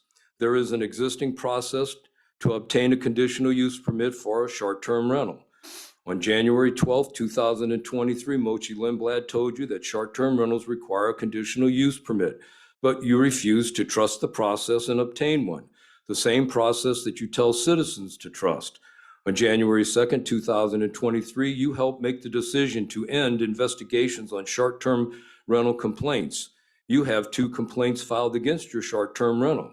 Your decision directly benefited you. This is unethical behavior. On October 6, 2022, in the minutes of the commissioners' meeting, Commissioner Christopher indicated the board will be discussing short-term rentals soon and suggested that Chairman Anderson should not be part of the discussion. So the chairman, Commissioner Anderson, agrees with my opinion that you should have nothing to do with short-term rental decisions and should recuse yourself. Chairman Anderson, he replied to Mr. Christopher's and disagreed and stated this matter should be going to the Planning Commission for interpretation of current code. But that is not what happened. It is now going to be decided by prosecuting attorney Mr. Cannell. Why isn't this going before the Planning Commission as you stated, Mr. Anderson? Are you afraid that you won't get the results you want from 9 citizens? You talk about citizen involvement. Why not with the decision concerning you? You told us we all must play by the same rules, but you don't play by the same rules. It's time for you to recuse yourself from any involvement with code complaints, short-term rentals, and conditional use permit decisions. Thank you. Thank you, Mr. Wagner. We will go back online. Anybody online have citizen comment? Sherry, see your hand raised. Name and location for the record, please. Good afternoon, Commissioners. This is Sherry Hewsome. And I would like to agree with Mr. Wagner. Mr. Anderson, Commissioner Anderson, you have been running a short-term rental out of your primary residence for unknown years. This was discovered when the underage alcohol party for minors was hosted in your Airbnb at your primary residence. 2 code complaints have been filed against your unpermitted short-term rental. I agree that you need to recuse yourself from making decisions against anybody else's code compliance or their conditional use permits. This is ethical behavior and appearance of fairness. You gain profit, financial profit from running your business. And by you making decisions on a short-term rental ordinance will only gain your, or will only affect your business profit. I believe that is against state law for you to, as a public official, to be making decisions on an ordinance that affects your financial gain. To the 2 other commissioners, I hope that you ethically see this as appearance of fairness. On the Thursday workshop, January 12th, You decided not to go with the planning director's county. It's the county process. And I was told when I asked if I could run a short-term rental out of my primary residence, I would need to obtain a conditional use permit. This is in writing. This has been verbally stated in front of you. And for you to ignore the current county procedure and to allow Mr. Commissioner Anderson to continue to have say in the ordinances is unethical.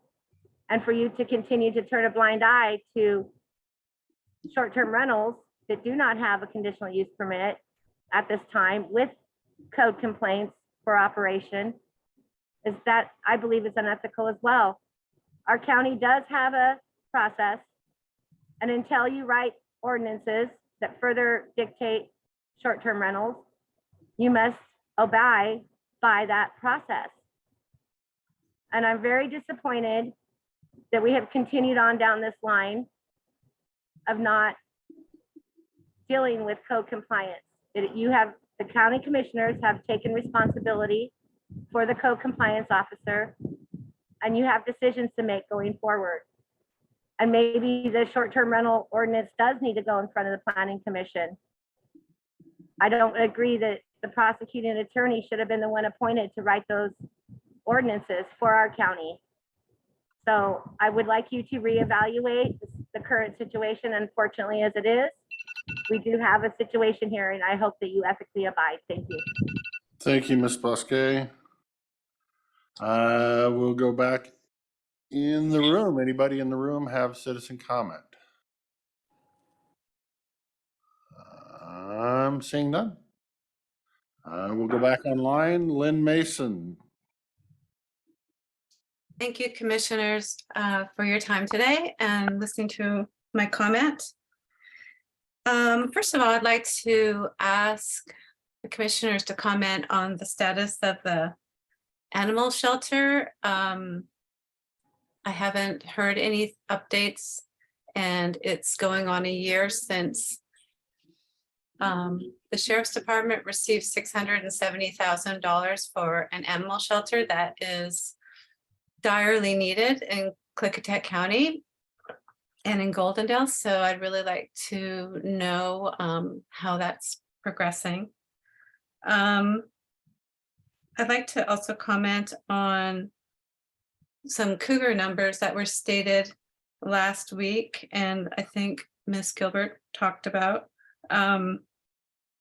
The fellow last week said that there's 8,000 cougars in the state, and that is untrue. WDFW actually just did a presentation to the Senate committee, and their number is 2,300 in the whole state. So that's coming from scientists that actually study cougars. And I would like to comment about the proposals to become a constitutional county. If that's ever considered or brought before the commissioners, I would strongly suggest that you not go in that direction. If you do any background into the constitutional county movement, that comes from an outside organization based in Arizona that is the opposite of local control, which I think that everyone in these rural counties stands for. I don't think we want our agenda set by an organization that's not in Klickitat County. So I would strongly urge you against that. We saw in the election the money and influence pouring into the county from this outside organization to get one of their own elected. And I feel that we should be setting our own agendas for what's important in our county and not have outside organizations or influence telling us that. And if we join the CSPOA, Constitutional County Movement, that's what would happen. So thank you for your time today. And that's all. Thank you. Thank you, Ms. Mason. We got time. We'll go back in the room. Anybody else in the room have citizen comment? Now's your time. Come forward. Please state your name and general location for the record into the mic so everybody on the internet can hear you. Yep.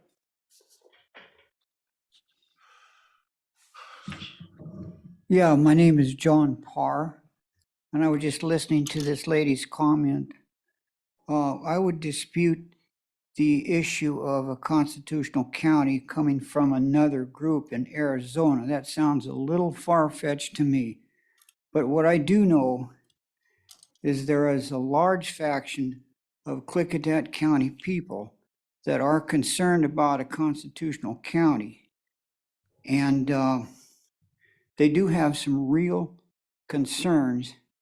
And I think eventually this question is going to come up again in front of the commissioners.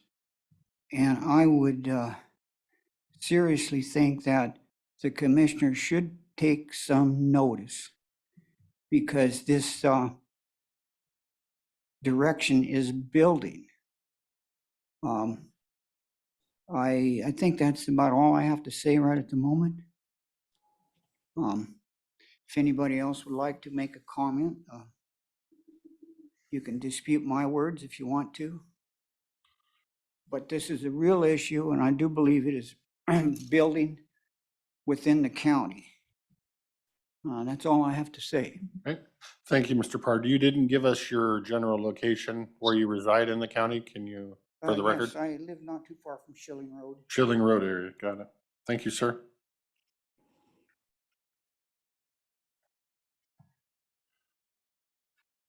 All right, we'll go back online. I see Tracy has her hand up. Go ahead, Tracy, name and general location for the record, please. Hello, my name is Tracy McCune and I am in Lisle, Washington. And my comment today has to do with our addressing system in Lisle. We have none. So I live on Klickitat Street, which we have a Klickitat Avenue in Murdoch. If you look on the interactive maps that the planning office put out, there's 5 addresses with my address on Klickitat Street. 3 of them have street, 2 of them have avenue, and none of them are actually my house. I brought this up to the Public Works Department, and I brought this up to the Planning Department multiple times over the last couple of years, and it hasn't been fixed. So I found an ordinance that let's see. I found an ordinance that says it was in volume 10, let's see, no, code 10986, volume 41, page 219. I'll repeat that. Code 10986, volume 41, page 219. And it says, adopts permanent county addressing systems and maps for the rural Lisle, High Prairie, and Appleton area. It was repealed in 2016 by ordinance 102-797-1. I'll repeat that, ordinance 102-797-1. And the new ordinance is state, federal, and local coordination plan. And if you read through that, it gives the coordination of things to local agencies, entities, and state and federal departments. And you have bypassed the addressing system for our rural areas. I asked the commissioners to go back to that original code 10986, volume 41, page 219, and fix our Lisle problem with our addresses. I am right now, I just got a certified letter saying that I owe money on something that was opened on the Klickitat Avenue address, not my Klickitat Street, with my name and social security number. And I never opened that account. So this matter needs to be fixed immediately. Thank you, Ms. McCune. I have a quick question for you. You're saying is the problem between address and drive, or are you saying there's 5 different people that have the address 250 Klickitat Avenue, that the actual 250 is used 5 times, or are you just saying there's Some people use Drive and some people use Avenue. I'm saying that my address, 421 Klickitat Street, there are 3 421 Klickitat Streets and 421 Klickitat Avenues on the interactive map. And none of them show my house, but they're all in the Lyle and Murdoch area. Interesting. Thank you, Now, if ma'am. you look at the fire department, which is 514 Washington Street, you will also see there are 5 different addresses with 514, none of them being the fire department, one being on 5th and Washington. Thank you, ma'am. You gave me the Yes. clarification. I need to do some research. Okay, thank you. I appreciate it. We'll go back in the room one more time. Any citizen comment before we start answering the questions? Seeing none. So do either one of my seatmates want to start off with answering the questions? Go ahead. I've got a whole line of You're both pointing at each other while you're typing notes still. I'll go first. Okay, make sure your mic is on and you're close enough to it for everybody to hear. So we had several people today talk about the constitutional county. That was something that came up during the election time. I've learned a little bit more. It's a little bit of a hard process for me to think about because I am a constitutionalist and I believe in our state and federal constitution, and I know our county adheres to it and runs our county by it. So that's more thought process for me. How do we make that statement? How do we declare something that you've heard from other people, even and not in opposition, but from Gabby and another lady, that we all are constitutionalists and we believe in that. So how do we, from my view of how do we put that together and make that a public statement, that we might have some kind of public statement for our county that way? I don't see how we would ever pass a policy or ordinance for something like that. I don't think it's necessary. We all swear to do it anyhow when we're here working. So, and when you live here. And thank you for following through on the animal shelter question. We did have conversations about that money last week with the sheriff department, and they're working on it. They're moving forward and going to come back to us with more information, and brought in a lot of reasons why we needed to have that last week. So they're still working on that, but it does have movement. It isn't just languishing. And the county mapping system, I have questions about it too. So we'll follow through with those county mapping questions too. Thank you. Thank you, Commissioner Zoller. Commissioner Anderson. I'm still doing some research if you want to go. I can. Oh, kind of take these in order. The constitutional county thing. I'm a constitutionalist. I'm going to follow the Constitution, both state and federal. We're a constitutional county already because we have to follow the state and the federal Constitution or we're thrown out of office. I understand the citizenry would like to have that memorialized on a piece of paper. And I'm not adamantly opposed to that. I am adamantly opposed to the wording that I've seen that goes a little above and beyond and starts giving powers to people that don't have those powers under the current Constitution. But if all the people are looking for is a policy statement that, at least I can only speak for myself, that I will abide by the Constitution, follow the Constitution, and continue to push forward and defend the Constitution against all enemies, foreign and domestic, the answer is hell yeah, I'll sign it. When you start throwing other little things on there, that's where it becomes a little more sticky widgety because it becomes political. I don't think anybody, Democrat or Republican, can be against signing a document that the 3 leaders of this county are going to follow the Constitution. And if they have a problem with signing a simple document like that, then they probably got a problem with the country. But it would need to be a short, memorialized document that says just that and not all the policy statement and political rhetoric that would be in that. But that's where I'm at on that. Dallas Mountain Road, I understand the concerns. When I took office, I had a lot of the same concerns because the road had not been maintained for some time because under that administration, it didn't want to be maintained. So I had complaints from law enforcement that the rocks were literally knocking mufflers off the car. Since then, I believe the county has done a little more work and graded and fixed some of those problems, but some of the problems would now resort into blasting, which would become a big, expensive project that would need to end up going on the 6-year transportation plan. We have those hearings every fall. If people would like to come and testify to put a road on the 6-year transportation plan, keep an eye out for those public hearings because that's where we would focus on where we're going to spend dollars going for the next 6 years. So I think you're going to see ongoing maintenance, just not, nice gravel and pavement.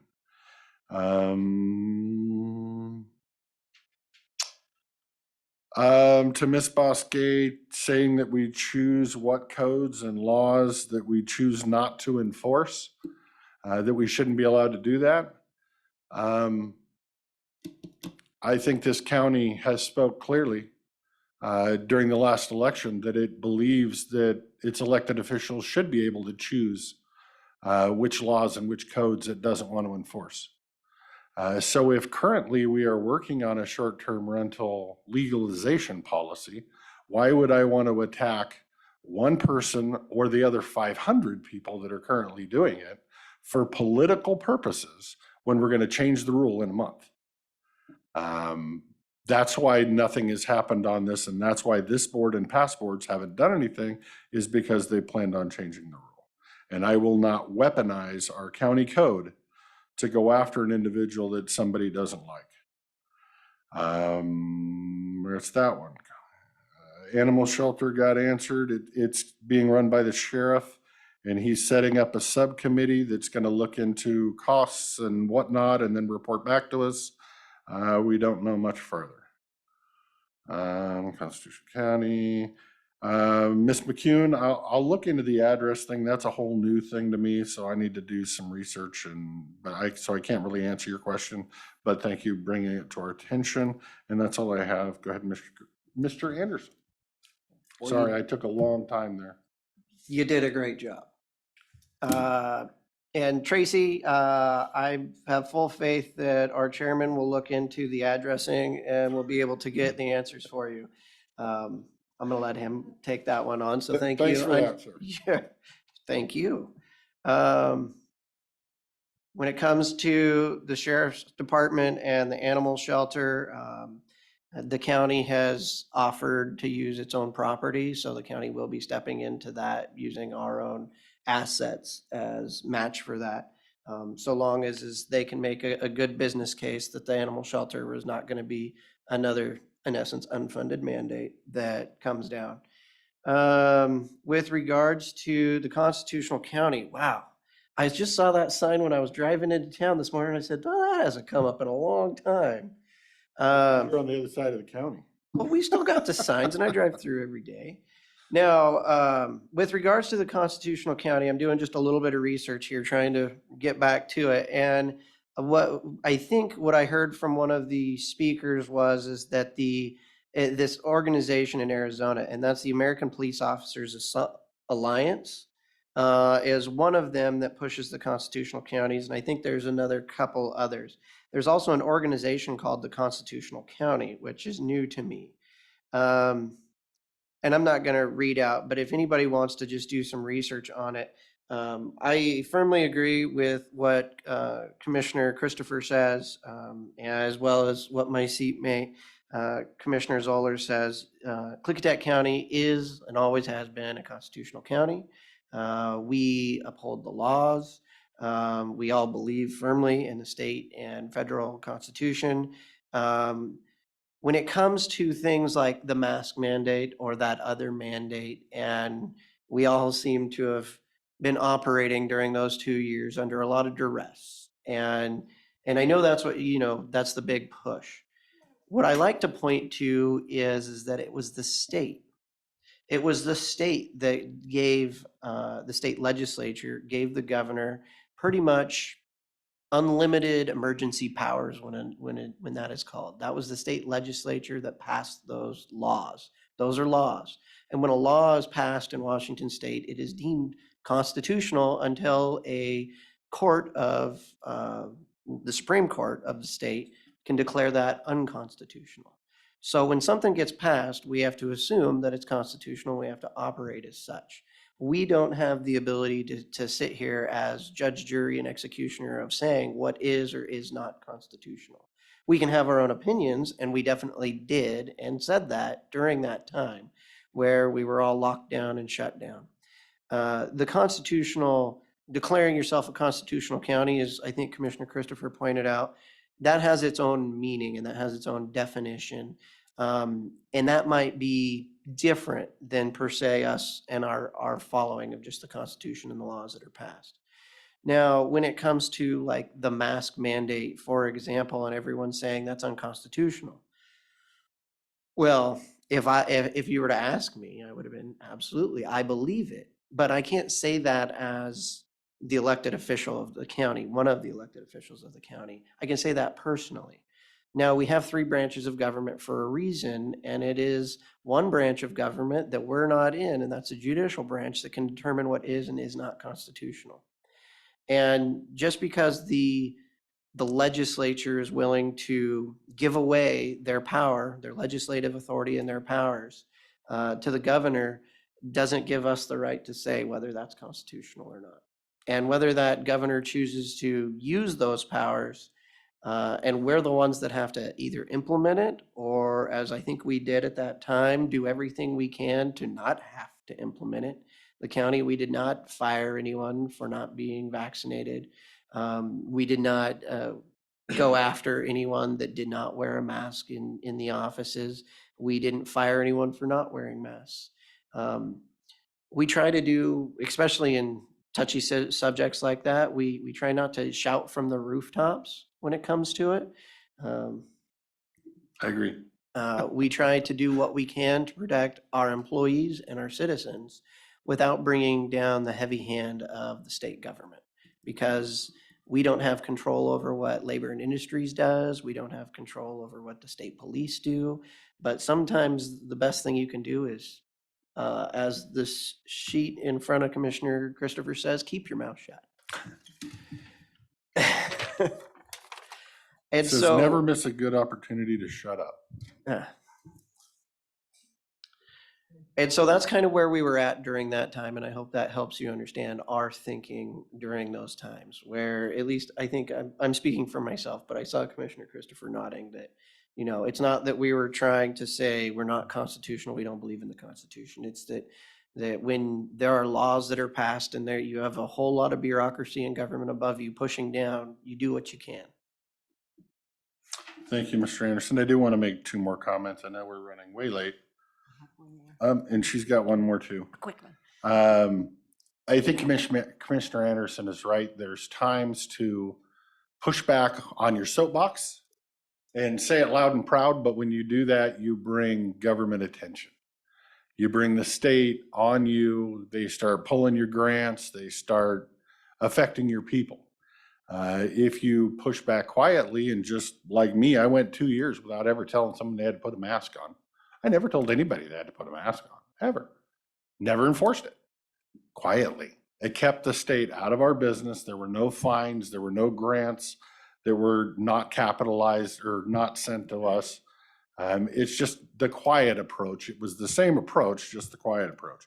But I would also agree with Commissioner Anderson that eventually it's the courts that will decide.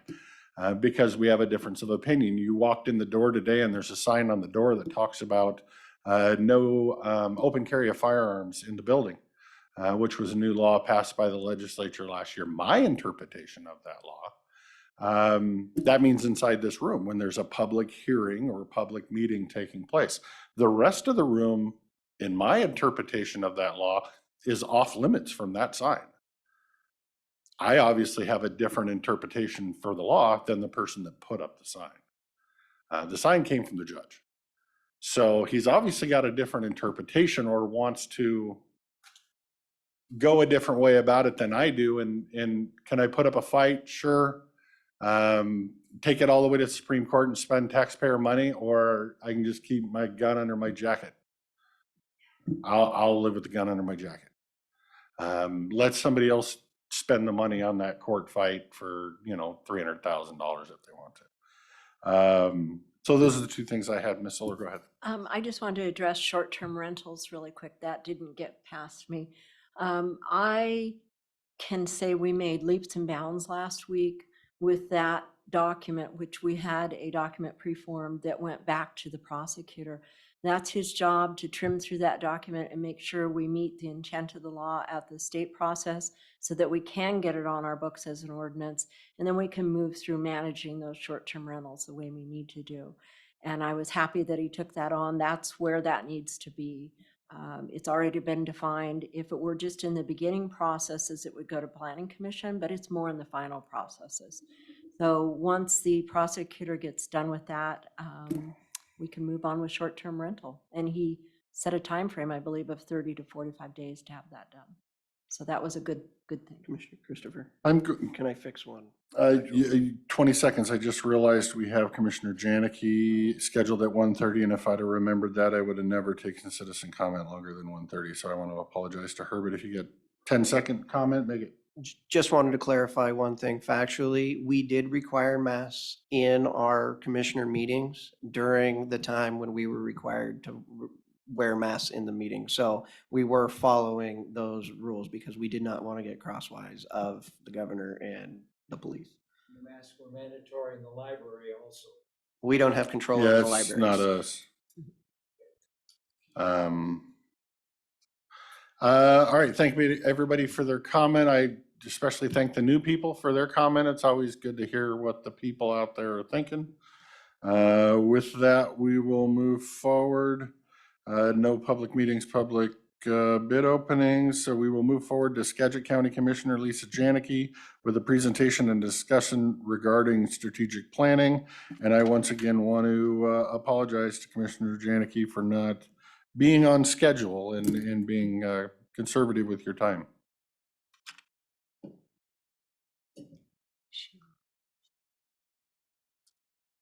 It's no worries. You certainly don't have to apologize to me. I've been in lots of public meetings, and and the most important thing is to hear from the public.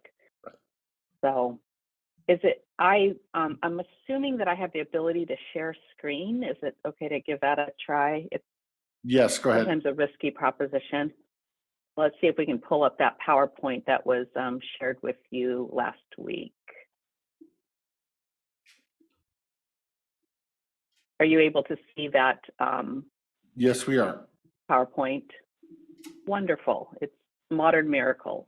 Right? Anyway, yeah, it's a small success. My name is Lisa Janicki, and I am on the Board of County Commissioners, and I want to thank particularly Commissioner Zoller for talking through and about strategic planning when we were at the newly elected training back in December. I really appreciate the invitation to be here today, and I will talk fast so we can get you guys back on schedule, although I'm happy to answer questions as we go through this.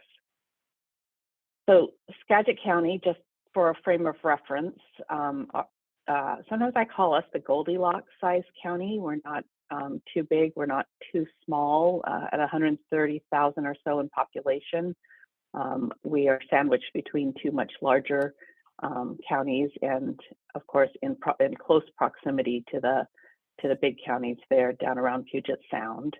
Our general fund budget is about 65 million, and we have 4 incorporated cities and then 4 smaller towns. So just kind of an idea of who all we work with and work for. My background is financial. Before I ran for public office, I'm just starting a 3rd term, so I've been in office for 8 years, and my background was as the chief financial officer for a family businesses that range from forestry to engineering, to aerospace and defense manufacturing. And when I left to run for public office, the businesses combined for about 550 employees, and they're now some are over 900 employees in Skagit County. So just to kind of give a frame of reference of where I come from, because in growing family business, and as the holder of the purse strings, my goal was always to inspire the vision so that we could fund the good ideas. And I said that was my goal, my job was to fund the good ideas of my husband, his brothers-in-law. And I think the same thing is true in government. Sometimes we get so wrapped around everything that is happening in so many different directions that we don't always take that time to inspire the vision of what it is that we want to do in the long run. And and I have said that my goal is to put systems and plans in place that far outlive my term in office. And because every 4 years, as you all know, we are at it's at the discretion of the voters whether we get to continue our jobs, but at least we know that we're funding the right things when we're in office. So we talked about a strategic plan. Strategic planning had not been done regularly in Skagit County. And so given the opportunity that our post-COVID, social environment gave us, and some of that ARPA funding that came through that could jumpstart project, it seemed like a really good idea to kind of reset what our plan is. So we went out for bid, and our goal, this was last year in 2022, and so the goal was to coordinate our timeline in a way that we would be completed with what our priorities are to impact what the budget cycle is for our county. So our departments, as they're putting together their budget request in August, we wanted to have this strategic planning process done by June 30th, so that how do your programs tie out to the strategic goals? What is, what programs are you currently doing that may not be necessary versus those that are mandated versus, how can we immediately impact what we are doing with having a timely strategic plan in place. And so, I didn't even think a 6-month project timeline was possible, but we worked with a consultant who was based out of actually Colorado, and it was not only possible, but I think it was done really well. I'm going to talk about the who. There's a lot of things on this particular timeline, and a lot of it is, one amazing part is this 2-day strategic plan retreat I'll talk about with the who was involved. So we really wanted a high-level engagement. The last time a strategic plan had been done in Skagit County, it was really a staff-driven document that had taken place over had background in multiple years, but was really written by staff and then adopted by the commissioners. And so there wasn't the buy-in that really made it an effective document. So this strategic planning process was completely commissioner-led with a staff person out of our office. The department heads and other elected officials were great about participating. We had multiple surveys and questions and opportunities for our employees to give feedback. And then those cities and towns, 4 cities and 4 towns, we actively solicited feedback from the folks in government who we work with, and then of course getting community feedback. So active solicitation of getting the feedback through a process of interviews. The consultant did hour-long interviews that were very, what does the county do well? Where does the county need to really step forward? Where are the opportunities you see? Just there was, you gotta have a thick skin when you read all those, literally there were hundreds of pages of interview results. And I think people were really honest. Our employees, the surveys that were sent out to the employees had a 40% participation rate. Is usually when we send out surveys we're lucky to get a couple hundred people who respond out of the whole community, and we were getting we have about just under 700 employees in the county, and so to get a 40% participation rate just out of our employee base was really fabulous.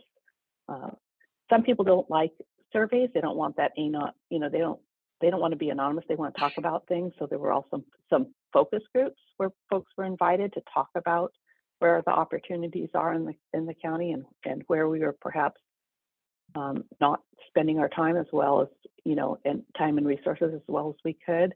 And then on that timeline, there's a 2-day retreat, and that 2-day retreat was what really both surprised me and anyway, there were 45 department heads and other electeds who attended, including some of our judges. You're talking about the judicial branch, and a lot of times, talk about their schedules and their ability to really control their own environment. But we had a district court and a superior court judge, and our prosecutor was there too. But a 2-day retreat with going through this process of really inward evaluation and outward evaluation of how our resources are utilized and what it is that we're accomplishing.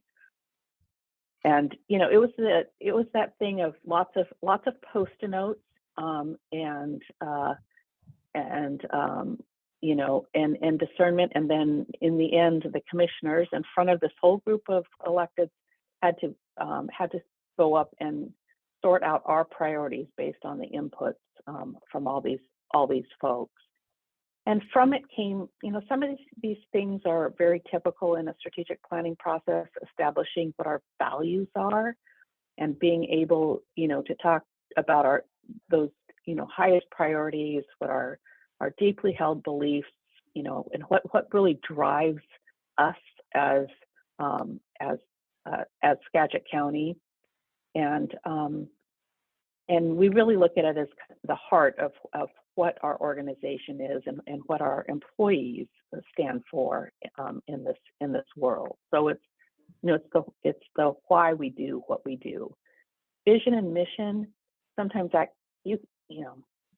some of you have been probably through the strategic planning process with other organizations, and that can eat up a half a day of just going through that. But there was a pretty quick and distilled process for coming up with words that described it, and then it was assigned off to some small work groups to come up with actual language that came back on the second day of retreat, and we worked through that. So it was part of it, but it certainly didn't dominate the conversation, because I come from a place where I just want to build stuff. I want to have programming that works.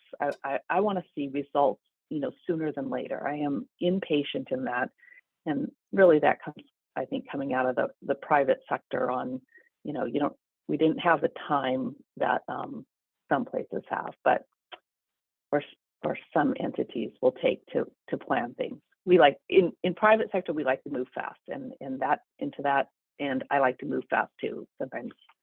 Sometimes even faster than my fellow commissioners. Part of the process of that 2 days of retreat is what we came up with, what we call our key focus areas, and this was the result of that sorting through what are those things that you want to see the commissioners doing. I call it the post-it note exercise.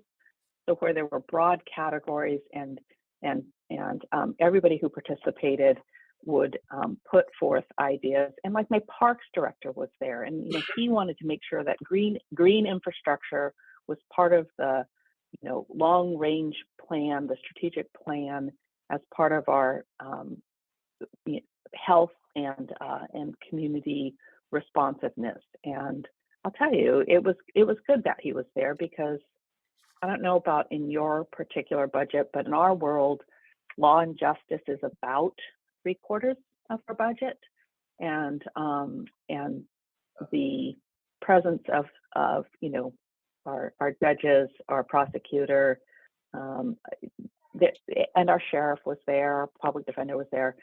There are always lots of really good ideas that could, without some constraint, grow our law and justice commitment even more broadly. But being able to hear from everyone, and when it came right down to the end, and we had to prioritize the key focus areas, the county workforce came out as the top of that, because if the customer service part of county isn't being done, if we're not responsive and able to keep and attract good employees, then we can't do any of the work that we're doing in the county. And it came out that our methodology of just working in our own separate spaces, we were so siloed. People who had worked for the county for 20 years, when they got together and got their 20-year pin, didn't even know each other if they were in different departments. And so being able to cross-train and have folks from public works really understand some of where the touch points are in permitting and planning, or in environmental health, and so we have created an intentionality around particularly the key focus area of an engaged workforce, so that the idea that someone who comes from the community and asks for just name it, they want something done, they don't know who to contact, so they might call Public Works when it's really a planning issue. But to most of our folks, it's just the county. They talk to the county, and the county should know. And in order for that to happen, our county employees have to also know who to reach out to. So we focus a lot on County Connect now. We have some social interactions that are either before work, after work, or during lunch hour. We have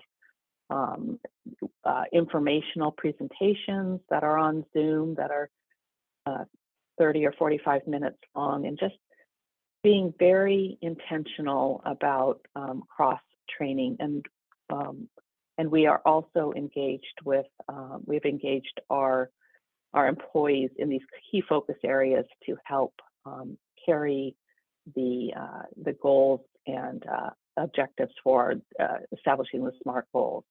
And some of that means that they do offering a tour. I think our first tour that we're going to have signups for is to go out to the transfer station and see what happens out there. A lot of people have, dropped off their stuff at the transfer bins, but they don't necessarily know what the process is beyond that. And so anyway, that engagement piece. Our other key focus areas, they're broad, critical and sustainable infrastructure. I don't know about you guys, but we've got some buildings. Our courthouse turned 100 years old. And what do we do to put maintenance plans in place so that we don't lose some of our critical infrastructure? And how, on this side of the mountains, how do we retrofit for seismic activity and keep our 100-year-old courthouse, still operational with today's plans? So that is part of the goals that come through that key focus area.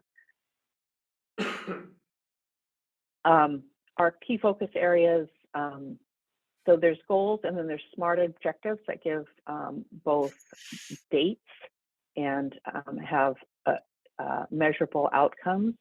And when we went we've gotten great buy-in from the employees. When we asked for committee leads on these key focus areas so that there could be quarterly reporting back to the public in front of the Board of Commissioners. We got more people than we had key focus areas. So we had a really great responsiveness to carrying forward with showing our progress on strategic goals, which, you know, it was really, we all have seen it happen where a study or a body of work is done and it literally sits on the shelf and we, you know, nobody wants to have to pay for a plan that then never gets operationalized. So the ability to operationalize it with some of our employees leaning into lead the process was really essential and it has carried us going forward. So we get to see the red, yellow, green stop sign chart of where we are against certain goals.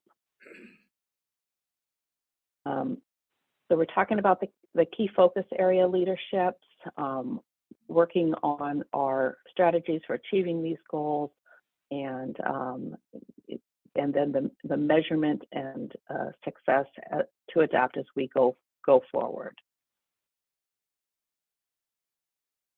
And so this is what the document actually looks like. The link for it is there on the bottom.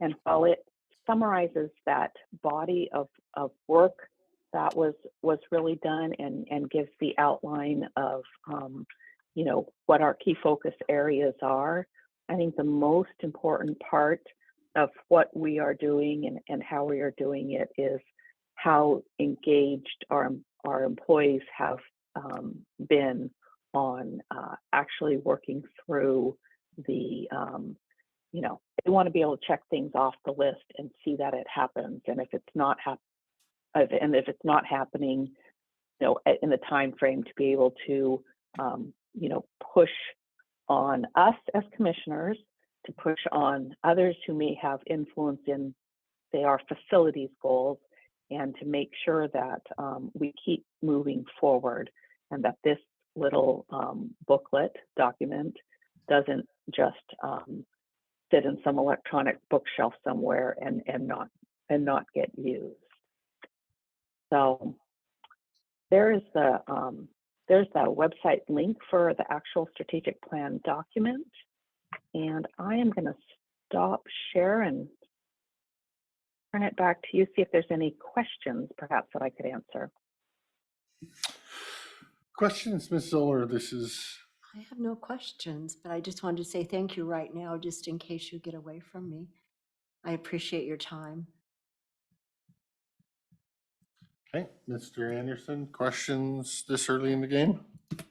So Lisa, I'm looking at your strategic plan online and your goals, your strategic goal, and then it looks like, you know, underneath your goal, you have the actual deliverables. Before you guys went through this, did you have any of these deliverables anywhere together, or was it just kind of, you're just working on them? Was it ever in one document? So this was never in one document. In fact, I referred to a strategic plan that had been adopted early in my first term. It was something that staff had put together after kind of a prolonged period of gathering feedback internally. But it was so that particular plan was so broad, had so many things that there wasn't a condensed way of accomplishing any particular thing. So coming up with what our focus areas were and then particular goals with it. The goals that are in the published strategic plan were then fleshed out with work groups after our consultant was done, so that they're the ones who actually came up, the work groups are the ones that actually came up with the particular goals that were SMART goals, measurable, and had a timeline associated with it. So we have expanded beyond this, that is in a way that is specific for Skagit County. Lisa, I have a question. This is Commissioner Christopher. Do you have an idea that you can Yes. give us on the budgetary cost for the consultant to do this project for your county? Understanding your county is a little bigger, more employees and all that kind of stuff, but just kind of get in the ballpark. The initial contract was $70,000. I don't know if there may have been a slight 70 to 75,000 was the consultancy. All righty, thank you, ma'am. Any other questions for the commissioner? And seeing none, I want to thank you for your presentation. I knew very little about strategic planning, and I know a little bit more now, but I'm still just knowing enough to be dangerous. So I need to do a little more research and then look into this a little better on our county level. But I do appreciate your update for us. It definitely helped me out. So I appreciate your time and getting to share that story. And I tell you, the best part that comes out of it is that when someone comes forward with a new idea and they say, hey, this is a great idea, and we're like, how does that align with our strategic plan? How is that going to help us accomplish which of the goals? And they've been super responsive. You know, department heads and employees have been really responsive to aligning, you know, what it is that we're doing with what we said we wanted to do. So we're rowing together a lot better than we were before. Good. That's kind of the purpose, I think. So, all righty. Thank you, ma'am. I will see you up at the Olympia Steering Committee next week, I'm sure. So I will let you get back to doing whatever you were doing. And thank you, ma'am, again. Thank you so much. Bye-bye now. Bye-bye. Yeah, that was interesting. I had trouble getting over they have 130,000 people in their budget. Isn't that much bigger than ours? That's their general fund budget. So That's true. our And ours general is fund, combined, so that's double ours. well, no, our general fund's only 18. Well, when you put grants in there, it's bigger than that. No, our general fund, not our total budget's 60 million, but our general fund's 18, 19.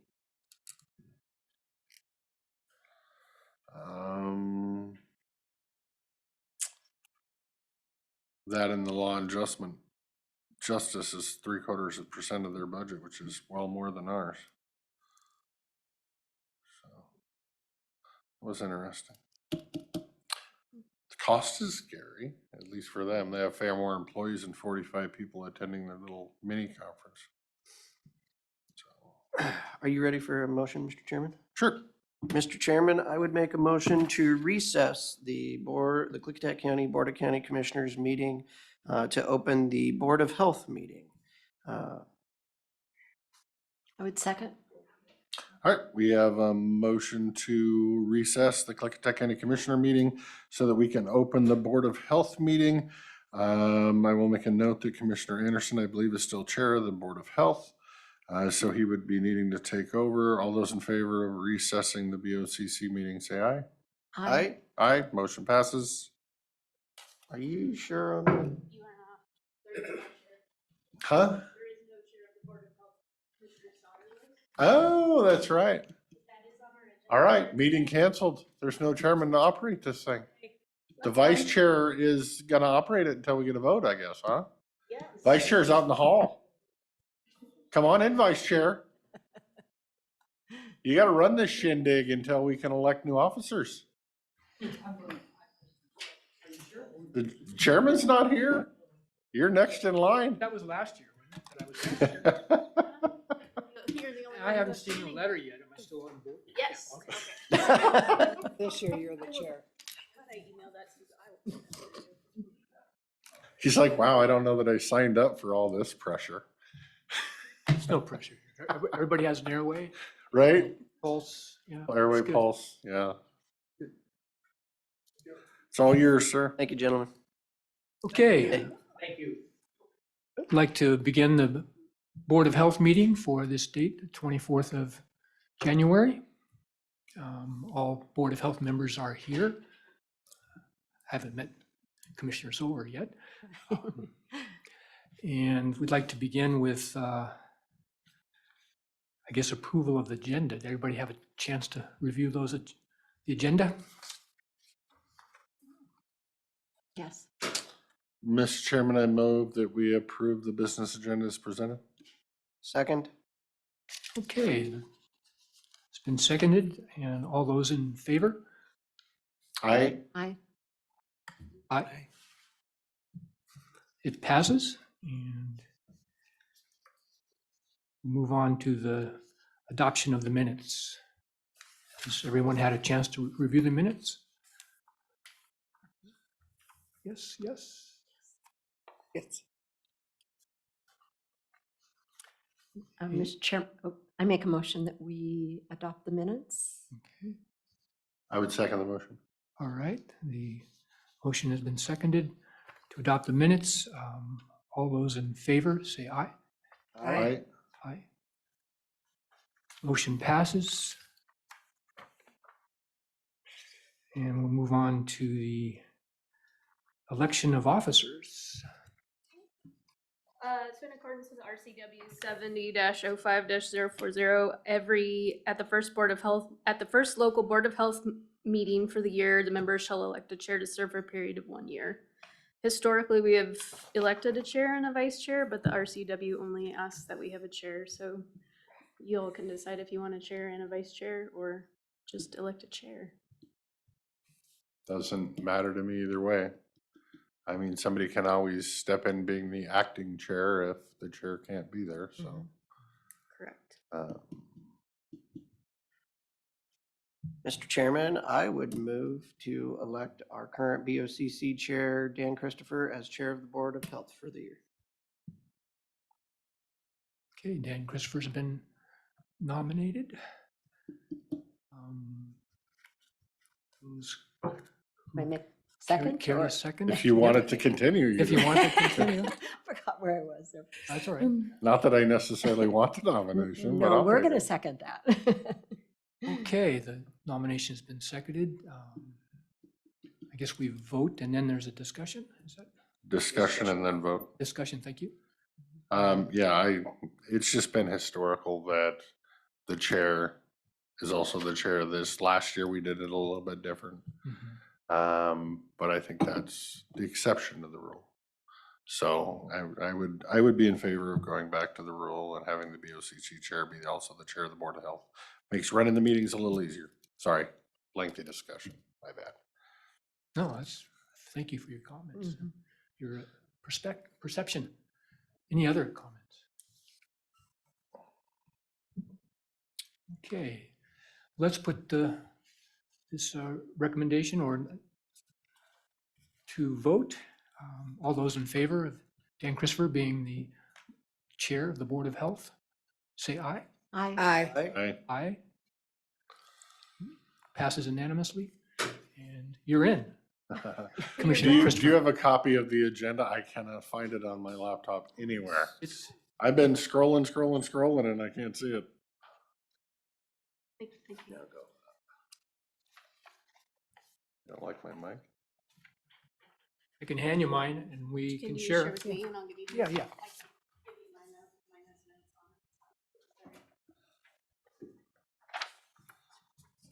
Oh, he's gonna find it eventually. I found it. It's, for you. I'm like 185 pages and I'm trying to hit the little toolbar on the side and I'm not getting there. We can share. We're okay. All right, so moving right along, we will go into health officer discussion. Ms. Quinn, go ahead. We had talked about, we're mostly going to postpone this discussion. We were going to talk about a potential interview this morning, so we're going to interview on Thursday. It is still the Board of Health that has to vote to make them the administrative officer. So at some point, we may do an email exchange about that since today's the Board of Health, and we need to get the individual that we determined to be our health officer on board. Can we do an email exchange without violating public meeting laws? Yes. Okay. Done it before Well, with guidance from the appropriate folks. perfect. Good answer. Thank you. Hopefully, I'm not incorrect about that. Just double check that. I will. I At least have for- checked it in At the least past. for these three of the members. Yeah. No, I have done it and I will follow up and make sure that that's the same way in the future. But yes, so that was that whole Could we discussion. make a motion just so that we don't have to worry about it? That would be wise We too. make a motion that we will go with the recommendation from the interview panel. You all are the interview panel. Right. But so long as the recommendation comes out of the meeting, then we wouldn't have to have another meeting. Oh. I guess technically you could make a motion to, for the Board of Health officers to agree to the decision of the Board of Commissioners. Is that what you're trying to say? No, the interview panel, or Which is us. is everybody gonna be there? Mhm. Oh, okay. Now that makes it a little weird. I'll see if you can do it. If not, we can always call another Board of Health meeting. Okay, we'll figure it out. Yeah.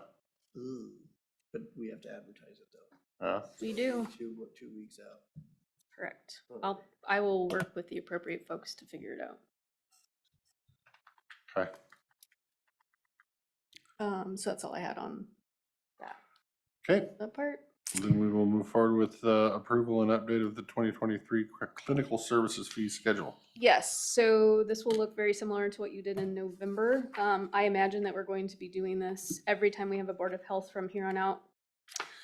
The specific change on this fee schedule is for one of our IUDs for birth control. The price went from $60 to $120. That covers all of the ones that we've purchased to date. We were told that the next time we purchase those, they will be $400 per.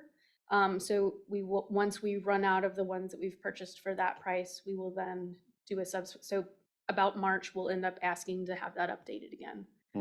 We have not seen this much of price fluctuations in our supplies in the past, so are keeping a really close eye on it. It just means there's gonna be a little more administrative work. Means there's gonna be a baby boom coming in a little while. I hope not. And then we'll also probably address the Paragard, which is also an IUD. Currently, it's on the fee schedule for $290. That is not a change today, but the quoted price for the upcoming purchases is $1,000. So we'll be doing this again. Typically, this is a once-a-year process. I'm just telling you now, we'll probably talk about it a lot this year. So anyway, so I'm just asking, we do have to have a resolution anytime we do change our fee schedules to remind that we are non-for-profit, and then just to have that passed. I do have one question. Yes. And I came to the question after we talked, but is there only one like clearinghouse that you shop from? Is there only one place to get it? So you actually look for the lowest priced items?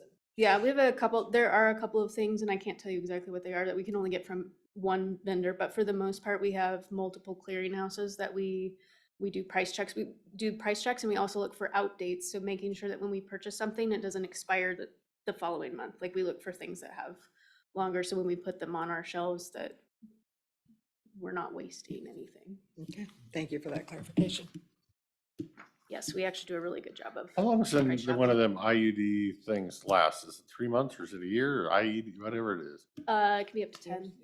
10 months? Years. 10 years? Yeah, 7 to 10. Oh, wow. And Interesting. some are in longer. Mhm. Not recommended, but yes.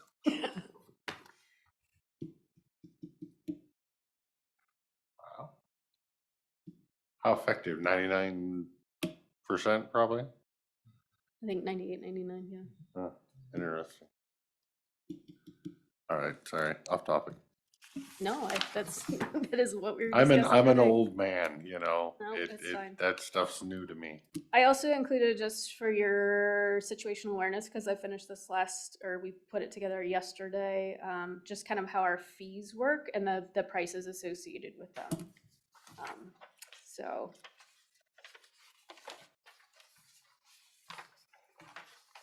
Because we did talk a little bit about the sliding fee scale, so just a little bit more transparency on what that looks like for individuals. And those are the updated 2023 federal poverty guidelines for taking into consideration, which were released last week.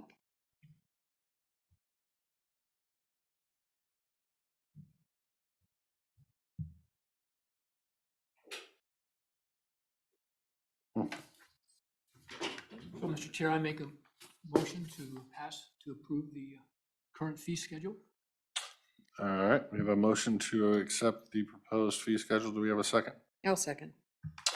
Okay, we have a motion and a second to approve the proposed fee schedule. Any comments? So on your second page, Director Quinn, it says 19 years or older with income of 150 to 260 must first apply and be denied for Apple Health. So why is that you have to apply and be denied if you're going to be paying? That's the partial fee. Yep. So And also, that's a state requirement. okay, that's what It's not something, that's not an us thing. So it's one of the mandate things. got it. Thank you. All right, any more discussion? Hearing none, we have a motion and a second to approve the proposed fee schedule. All those in favor say aye. Aye. Motion passes. Moving on to the approval and waiver of food fees for nonprofits. We covered this in November as well. Y'all had some extra additional homework that you had asked me to do around that. We did have the prosecuting attorney's office review this paperwork. They did recommend that we do leave the 501c3 language attached. They did not recommend that we make it more broad. The list of the 501, if you open it to 501, that literally means everyone. And the intent of this is for charitable work and fundraiser. Statistically, we feel like it will be probably at this point, based on where we are seeing utilization, we think probably about 5 people per year will actually utilize this process based on our past research. Typically, maybe church fundraisers. They're going to add some metrics tracking so that we can track per month how many times this is utilized, so that if we get to the point where it's impacting revenue, we can revisit so that'll be on your Board of Commissioner update to see how many people utilized the waiver of food fees for nonprofit. So is it actually a waiver of the fee, or is it we send out the bill and then we waive the bill? It's a waive of the fee. Oh, so now we can do that.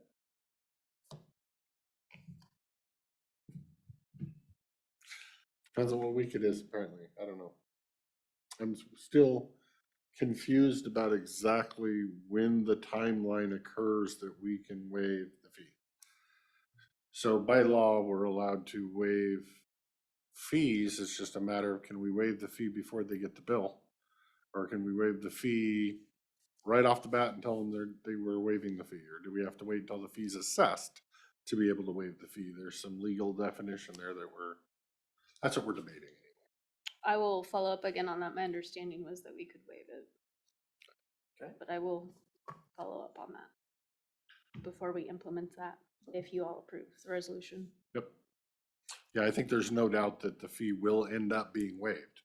It's just at what point in the process can we legally waive it, is the question at hand. Okay. Any other updates for food fees for nonprofits? Nope. Any questions?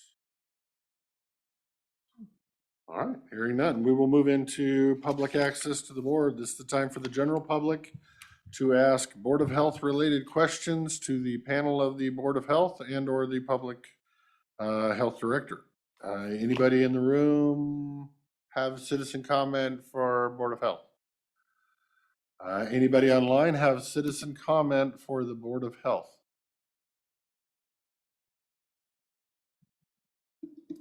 Oh, I see one. Sherry, this is citizen comment for the Board of Health and health related issues. Public health related issues. Public health related issues. Go ahead. Yes, thank you for asking for public input. I would like to know if the public health does cover mental health, and how is that going to be implemented in our county? Public health and behavioral health are two very different departments, and the Board of Health does not oversee behavioral health, but we do behavioral health updates every 5 weeks for the commissioners. Currently, we're providing crisis services only in the community, so and through the coordination of law enforcement, the jail, and the hospitals. We had a little update on that this morning before lunch, so when the video gets posted, you can go back and kind of watch that and it'll give you a little more detail on the behavioral health stuff. Any other questions, comments for the Board of Health?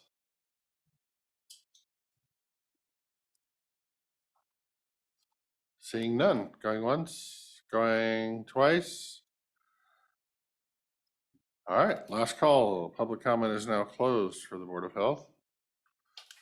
With that, is there any further business that any of the members have before we adjourn? No. No. Welcome. Exciting stuff. Yes. Riveting. All right, I would entertain a motion to adjourn. I make a motion to adjourn the meeting. Okay. Second it. Okay, we have a motion and a second to adjourn. Any discussion? Hearing none. All those in favor of adjourning the Board of Health meeting, say aye. Aye. Aye? All right. All right, motion passes. Board of Health meeting is adjourned. We will take this time to reopen the Board of Commissioners meeting. Thank y'all. Have a Thank good you. day. Okay. Do you want your agenda back, ma'am, or no? Okay. Yeah. I'll take it. You get my scribbles next to it too, because I have to like check myself off.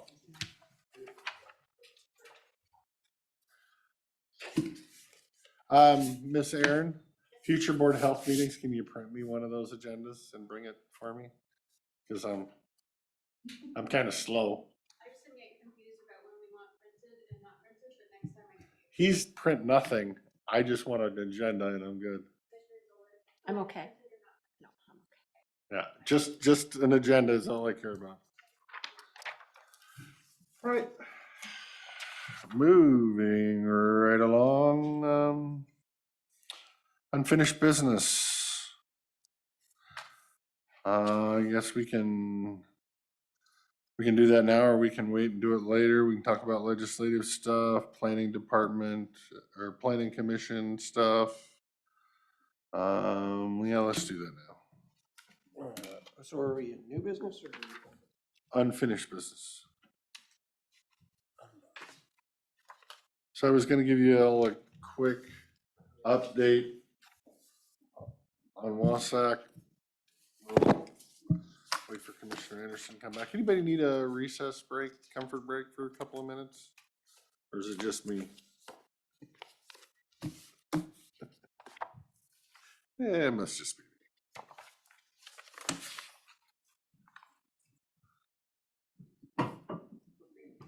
Huh? Comfort break? Or it's just me? That it's just me? No, I'm just saying, we do agree with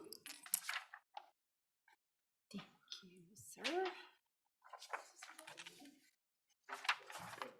Oh, and they filled it out. They really filled it out. These are posted on your Sure Drive as well. Just figured it'd be easier. Okay, are you giving a legislative update? You can go ahead and do this if you want. Oh, I had that under new business. Oh, true. Got it. Unfinished business. So the three main items that we discussed up at lead steering to set official Wasack policy. One of them is House Bill 1181, which you don't need to take notes on this. Improving the state's response to climate change by updating the state's planning framework. This is mainly for GMA counties. Doesn't really pertain to us, but it was in the vote that took place was a resounding no, not in support of the legislature getting involved in local planning and starting to mandate local counties enact climate change regulations in their county. So that was a vote that took place. The next one was solid waste. Senate Bill 5154 and House Bill 1131 to improve Washington's solid waste management outcomes for Washington Recycling and Packaging Act, which essentially is supposed to be no cost to counties, but they want to regulate producers to make their stuff out of recycled stuff and have recycling programs. And so for us, at this county, it would have a financial negative because we would be receiving less trash in our landfill if other counties actually recycled more of their trash. So we would make less money in tipping fees. And also the cost to produce said products would obviously go higher, so then the cost to the customer would also be higher. That vote went 16 in favor of a neutral, 8 votes in favor of a no or against the legislation. They're remaining neutral on this one with the ability or the hope to ability to negotiate some change. They did think this one's going to pass regardless. And then, so I did not vote on the GMA County one. I abstained from that one because we're not a GMA County. And I didn't want to throw my weight into the equation, and it would have shifted the vote because that vote between a no and a neutral was half a vote. So if I would have voted on that, it would have swung it the other way. So I did abstain from that vote. The solid waste vote, I voted for a neutral. The third one was House Bill 1216 concerning clean energy siting. This is something that the stakeholders group, including Mr. McClure, has at least worked on partially. I did not get a vote on this one because while I seconded the motion, the vote took place after I had to leave to go up to the Senate for a meeting. So I was not in the room, but it actually passed unanimously in favor of promoting or a yes on the legislation with some concerns. In other words, it's a step better than FSEC, or 3 steps better than FSEC. So I think the consensus from the people in the know up there are it's way better than FSEC. The community actually has to have some engagement, or the corporation has to have some community engagement, some community buy-off, some community partnerships. They don't just get a step into your county and you don't hear from them for a year and a half, and then all of a sudden a permit drops. That's not how this works, although that's kind of how it works for us today. Anyway, see, I got a little political on that. Those are the 3 pieces of legislation that we covered with a vote. I did go meet with Senator King on another WASAC issue, which I probably don't have that one in front of me. Has to do with federal grants. So we receive federal grants for transportation in this county for our roads. This county, if I remember right, it's about $820,000 we receive in federal grants. And then we have for this one portion. And then we have to do the grant reporting and whatnot. So WASAC is trying to get those federal grants, let's say, in short, given to the state. The state can use all the money on their pet project, their bridge, their whatever, and then they pay us what we would have got from the feds over here on the side, so we don't have to do all the grant reporting.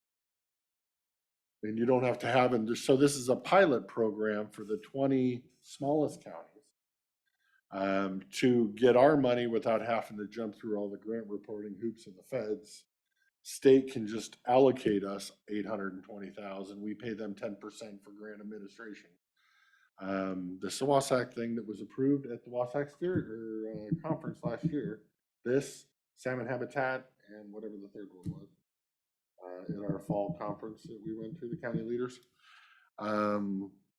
So this was a promotion of that one. So it was just an explanation of the process to Curtis King, which went well, because to me, it can be good because part of these federal grants, we can't use it on a project. Let's say Bickleton Highway, $800,000 project. We can't use state money, federal money doesn't qualify.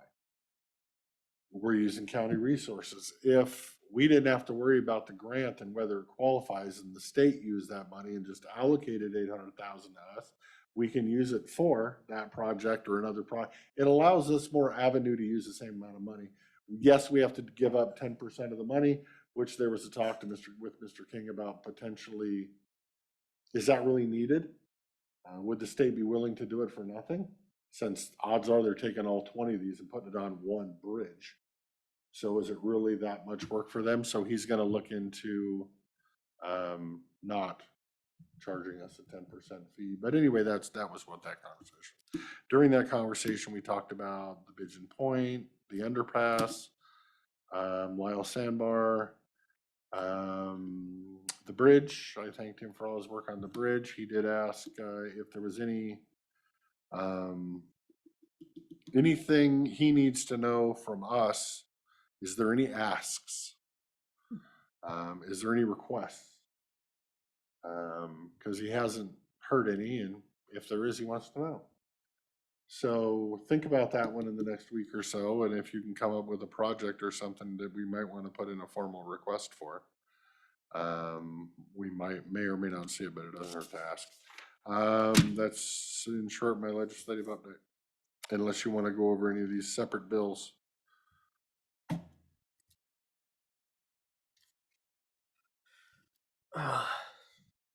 No, I think we talked a little bit about the one bill. And I think there's, yeah, absolutely some concerns, changes to that bill. I think we need to look at that, especially if we're gonna be in support of it. I think we need to make Well, sure. we as a county wouldn't be, unless this board votes as a county to be in favor. Right. Wassac itself Right. voted in favor.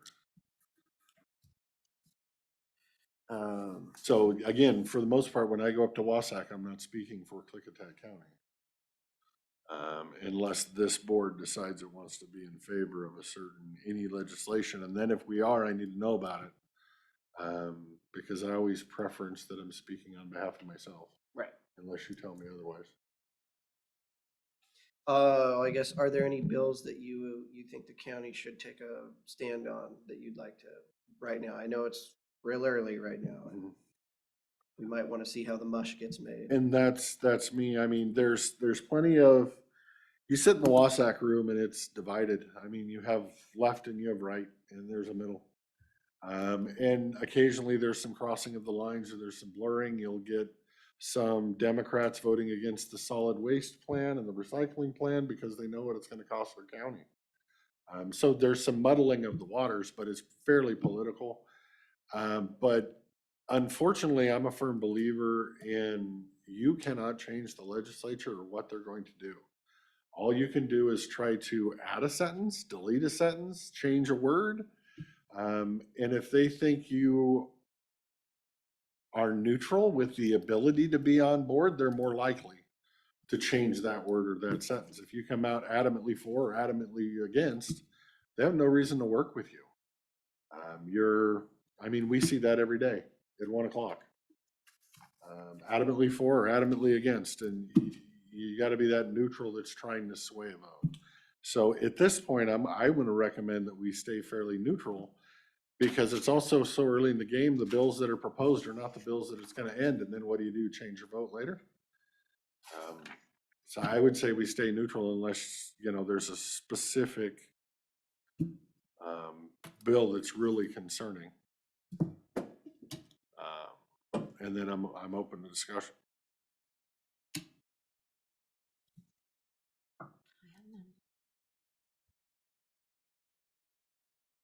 No comments. Okay. I'm good. No. No, I think it's prudent to wait a while. Yeah. So my plan is to give you the legislative updates Friday. When I get them, I'm going to try to send it over to Lee so she can send it to you on Friday, and you have time to look at them. That way, if you guys want to testify on a bill that's coming up for the week on the hot list, you can testify on that. Or if you want to discuss it on the Tuesday, that you want to testify on the Thursday and you wanted permission to speak for the county, you can ask that question here on a Tuesday. That way you're prepared for the bills. Friday, that didn't come in until 5:05. So I wasn't going to email it over to her and have her do that. I waited until today. I should have did it yesterday. Anyway, that's all I have. Unfinished business for anyone else? You're going to do the planning stuff under new business, right? Yep. Okay. All right. No, we don't have any other unfinished business. I guess we'll move on with consent agenda. Mr. Chairman, I'd make a motion to approve the consent agenda with all 11 items. I second. Okay, we have a motion and a second to approve the consent agenda with 11 items. Any discussion? Hearing none, all those in favor of approving the consent agenda with 11 items, say aye. Aye. Aye, motion passes. Pay the bills, please, or the pay estimates. Let's start with that. Mr. Chairman, I make a motion to approve accounts payable warrants in the amount of $377,734.89 and payroll benefits and warrants in $0, date ending January 23rd, 2023. I will second the motion. We have a motion and a second.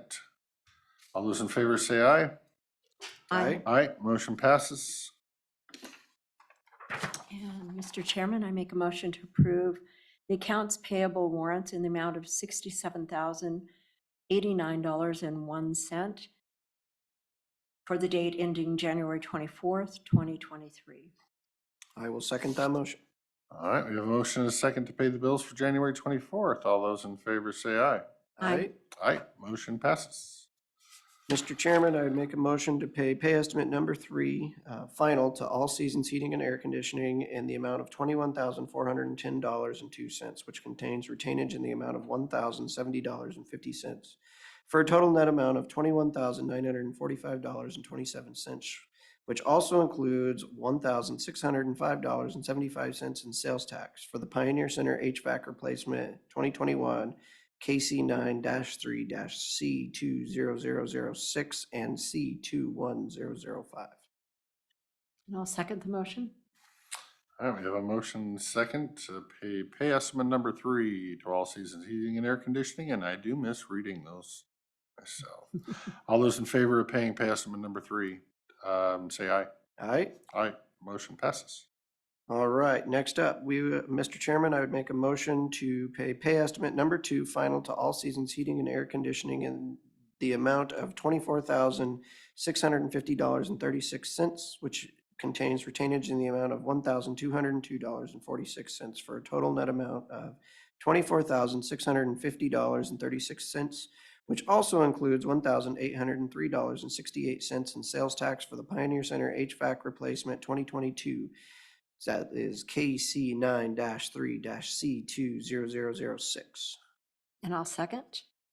All right, we have a motion and a second, and boy, I really miss reading those. All those in favor of paying pay estimate number 2 to All Season Heating and Air Conditioning, say aye. Aye. Aye. Aye, motion passes. New business, Commissioner Anderson, go ahead. Sure. Lee, would you mind starting the video? We have a video at Goldendale. I'm not sure if everybody has seen, but this got forwarded to me and I thought it would be really good for us all to see it. You might have to share. Is this the one done?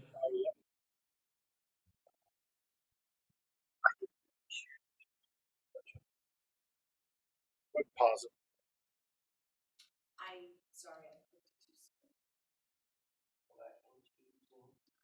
Yeah, this was really well done.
All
right. It was done by Klickitat Valley Health, which I saw that a couple weeks ago.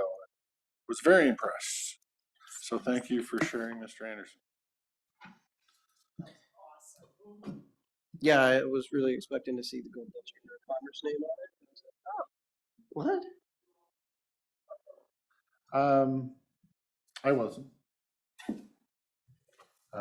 When I first saw it posted and watched the first, I don't know, 15 seconds of it, I kind of assumed it was, yep. Connect that to our job postings. Please move here and work. Surrounded by beautiful acres of wheat Mhm. and glass.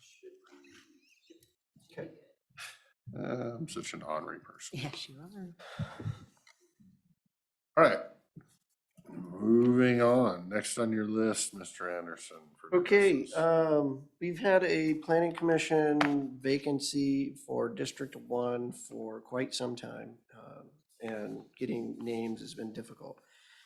We now have 3 applications before us. And I was looking for the board, if the board would like to interview any. Right now, my preference is Mr. Langren, who's lived in the county his entire life and worked in the county. But again, I don't want to speak for the board, and so I would be happy if you would like to do interviews. I will go off of your recommendation. Just like in the past, you've went off of mine, knowing that if there's an issue, it's kind of your guy, and you're gonna need to correct them if there's an issue, just like I'm gonna need to correct mine. Shortly. So I'm fine with your recommendation. And I like Mr. Langren having construction. I think that's important for the planning commission, that we dedicate people that can look at applications and offer something to each one of those in different fields. And I think we have a fairly diverse board, but his background helps.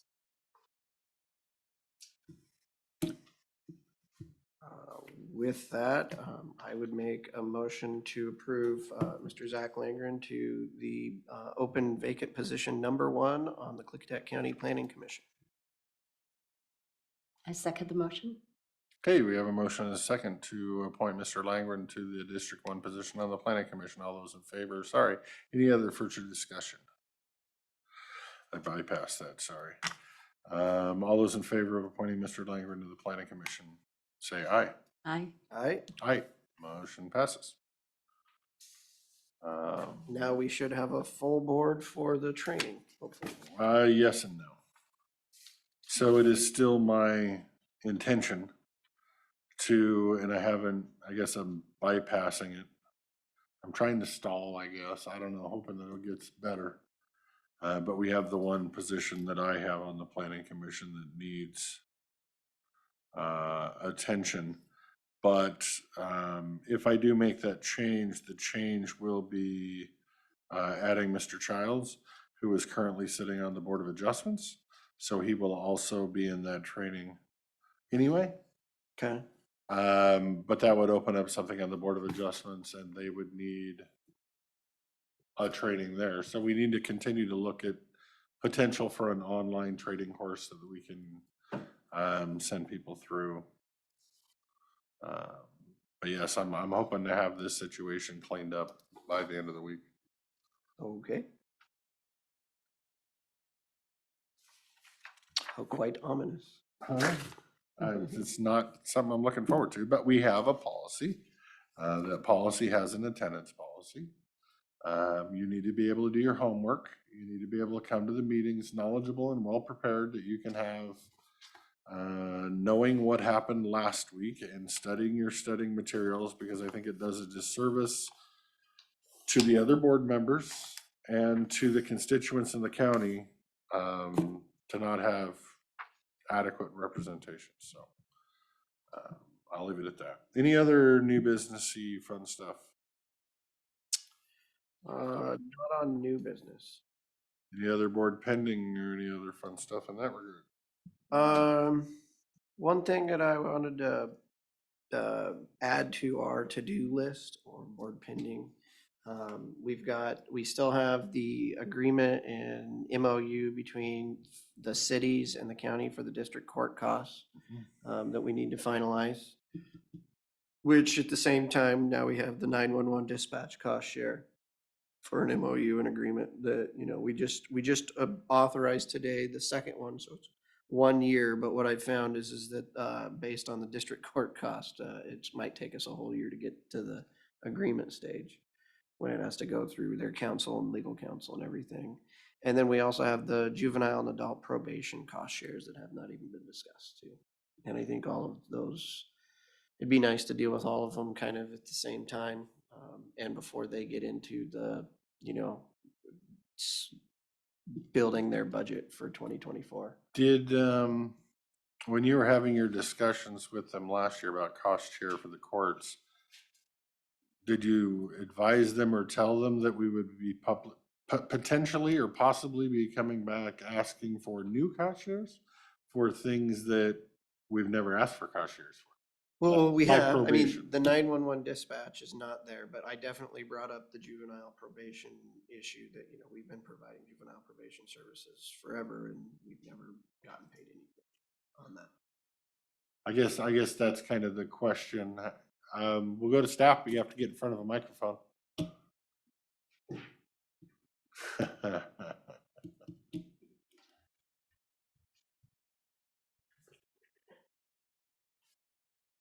Just to confirm, Mr. Anderson had asked me to put together some data in regards to adult and juvenile probation, and it was a part of those shared documents, so they did get that information. But they did not want to discuss that as part of that agreement. Right. So I guess that's new development. Thanks, staff. By the way, for everybody online, that was Jen Bartley, our finance person, who always, sorry, I had to mention it. They always say they don't know who's talking. We need to tell them who's talking. So I'm just trying to apprise. For our new commissioner, these share contracts that we're having with the cities to go over the courts and whatnot, the previous board deemed that the courts were not getting their adequate share pitched in by the cities. So they went out and renegotiated with the cities to get the cities to pitch in more, which the cities are still not at their share, but it's closer. The same kind of idea, there's a cost share for 911 that is currently getting worked on. But this one for probation, and what else is there that would be a new development? Well, the dispatch cost share renegotiation. Right, but that one's they're already under that one. Right. So it's not a surprise we're renegotiating an existing So cost share. Probation is new. Currently, we don't have any agreements in place for the probation side, so liability wise. And then we also don't have an agreement in place with the district court related costs. And so both of those need the actual written up agreement and everything. So that would be the question. When we were having these discussions, they were under the previous Board of Commissioners. And it's a new Board of Commissioners. So I want to make sure Miss Lori is filled in on what's going on and get her input on whether she believes we should be pursuing or continuing to pursue the new cost shares, or what her opinion is, or whether she needs more education on the matter, because she's an equitable partner on this board. On the juvenile side, that discussion, cost share, who are you asking for the cost share from? Not the cities on that one. Yeah, all these agreements are between the county and the cities. How does that apply to the cities for juvenile services through the courts? So we have the Superior Court and the district courts. And so through the district courts, we provide district court services for the cities. So they don't have to go and have their own city courts. And then whatever that decision that, you know, the district court makes for juveniles, that it's a juvenile from the city, we pretty much treat them all as if they're juveniles from the county. We don't ask for any of the cost reimbursement from that. And we look at our costs, and at the rate our costs have been going up. And we're just trying to find a way so that everybody's paying equally or equitably, as close as we can as possible. Right. So there's our train of thoughts there. So let's take Goldendale, just because we're here and we watched this lovely video about how great Goldendale is. Let's say there's a kid in Goldendale that steals a handful of candy bars from Holcomb's and gets busted and goes to court in district court. The city of Goldendale pays a share of district court so that they can prosecute. It's their prosecutor who's dealing with that case, and prosecutes the kid. The kid's found guilty. The judge says you get 30 days of probation and litter pickup or whatever. Go report to probation. The city stops paying the minute the kid walks out of the courtroom. It goes over to the probation. Now we're paying the whole fare. So now you have two arguments of, well, yeah, but the city resident is already paying through their county property tax for that service. And if we're charging the city, now we're double dipping to an extent. And the other argument is the city should be happy to pay it because we're offering the service. If we didn't, the city would have to have its own probation department to handle its own city kids. So that's the long story short on the situation. So one other question, the city of, Your prosecutors guys get that. Oh, sorry, didn't see you, Mr. Cannell. Go ahead. I just want to correct some information. The juveniles do not go through district court. There's certain categories of 16, 17-year-olds that go to district court for crimes that require some sort of licensing, i.e. any driving offense, traffic offenses, and fish and wildlife. Otherwise, all juveniles go through Superior Court Juvenile Division, and all charging decisions for juveniles are done by the state prosecutor. So all juveniles are prosecuted on behalf of the state of Washington, not the cities or the county. Okay, interesting. Good to know. okay. If that helps you, I got know. that. Mhm. So the question is, does this board want to continue looking into going to the cities to get them to provide at least something in a cost share for probation services when it never really has before, or not? But that would only apply for driving and fish and wildlife offenses then? We'd have to Anything- No, sort. that's the juveniles of 16, 17 can end up in district court. There's only 1 or 2 of those a year. So the district court is for all misdemeanors and gross misdemeanors that are done within the city limits of Goldendale, Bingen, and White Salmon. Okay. For adults. For adults, but not, that wouldn't then, in your mind, would that, what we're talking about for charges for that apply to the? Well, the probation department has nothing to do with juveniles, so just to correct that, there are no juveniles in the probation. So the probation, the cities do not have probation departments. The county has been providing for free pretrial and post-conviction supervision services with no indemnification agreements and no payment.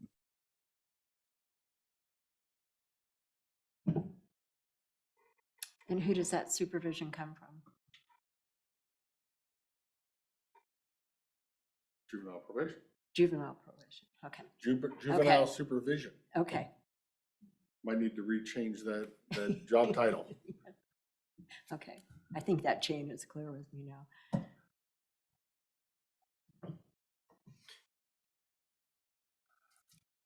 So I guess, you know, the main cost, I think, is the adult probation. Mhm. And that does go through the district courts. Right.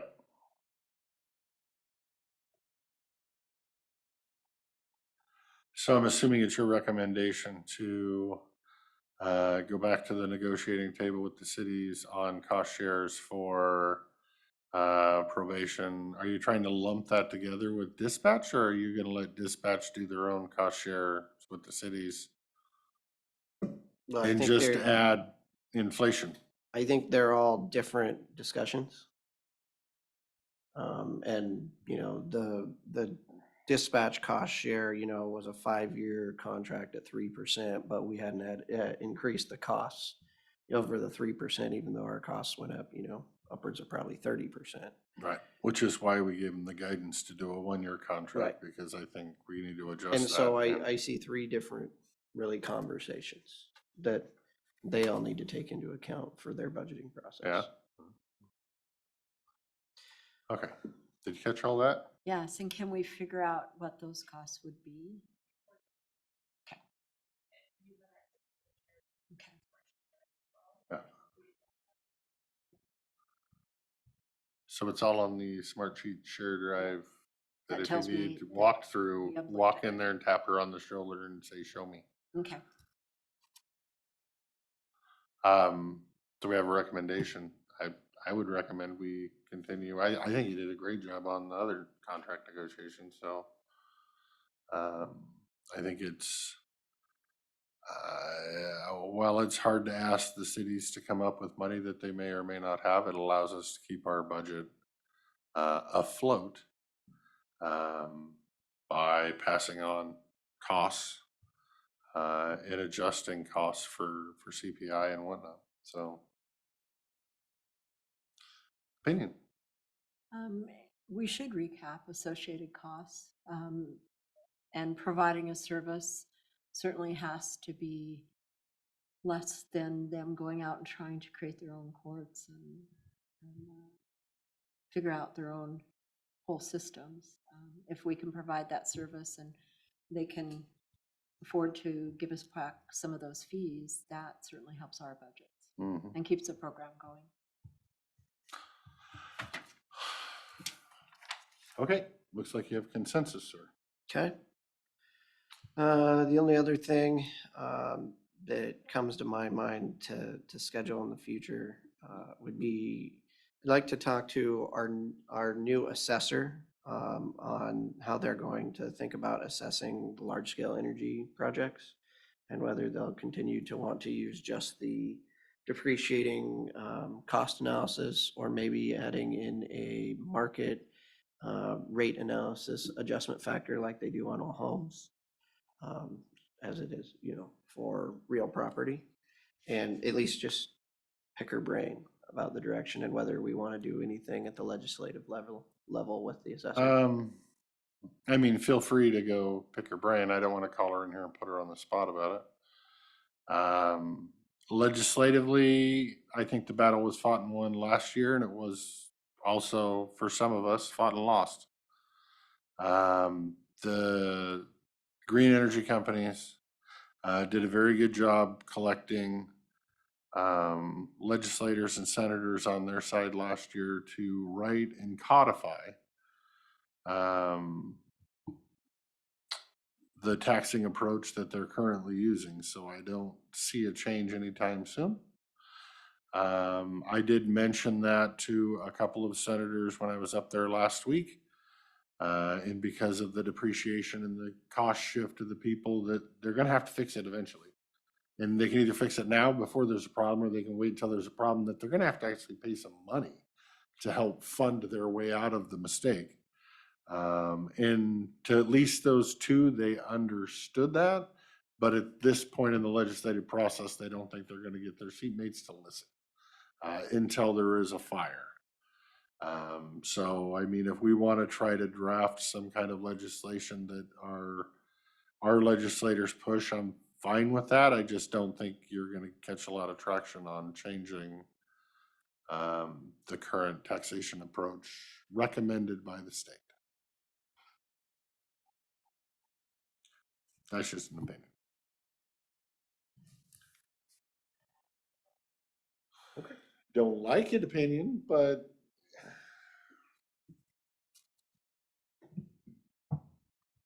I do think it would behoove us. Again, it might be too late for this year unless they can slap it in another piece of legislation.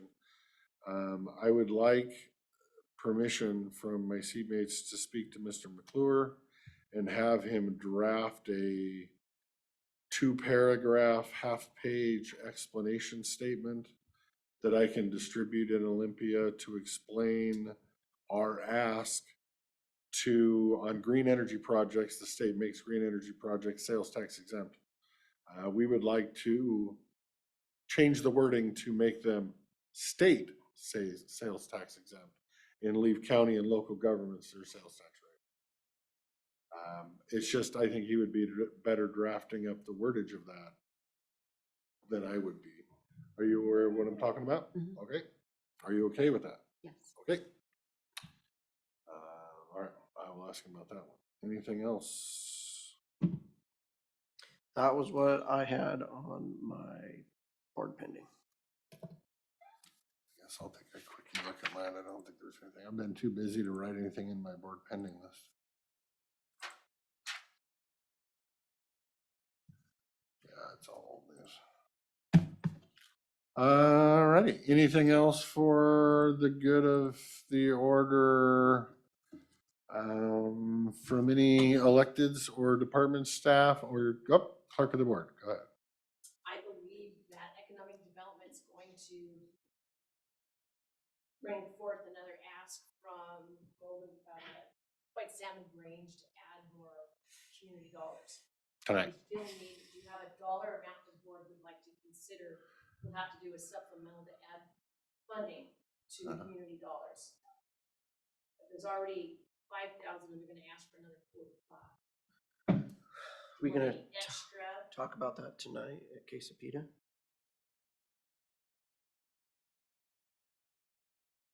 Yeah, that's one of the asks on the KC BoCC board tonight.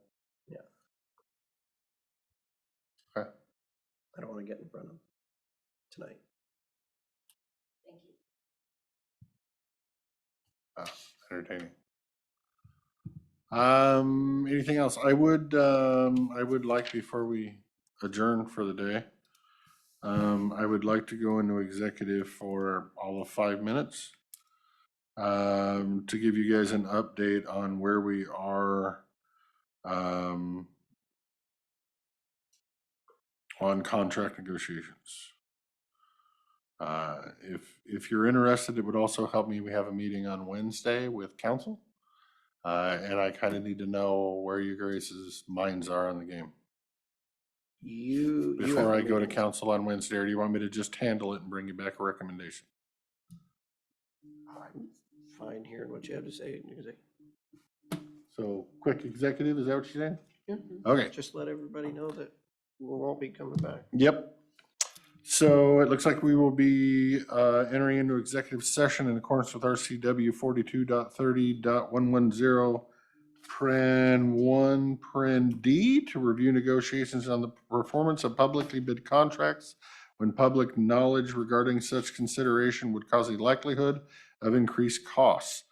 We will not be taking any actions, and when we come back in our 5 minutes, we will recess to adjourn, and when we do adjourn, we will be adjourning until Thursday, the 26th at 12:30 p.m. Actually, it's earlier than that. What time are we starting our workshop? It's on Thursday now. I believe it's 11:30, but it'll be an executive session with interviews. Okay, okay. For a scheduled workshop on Thursday, and then we'll be making a note that the Klickitat County Public Economic Development Authority Board meeting is tonight at 6 p.m. Downstairs, and all the commissioners will be present. So with that, we'll be entering into executive session for 5 minutes. Thank you, everybody. 5 minutes, you said?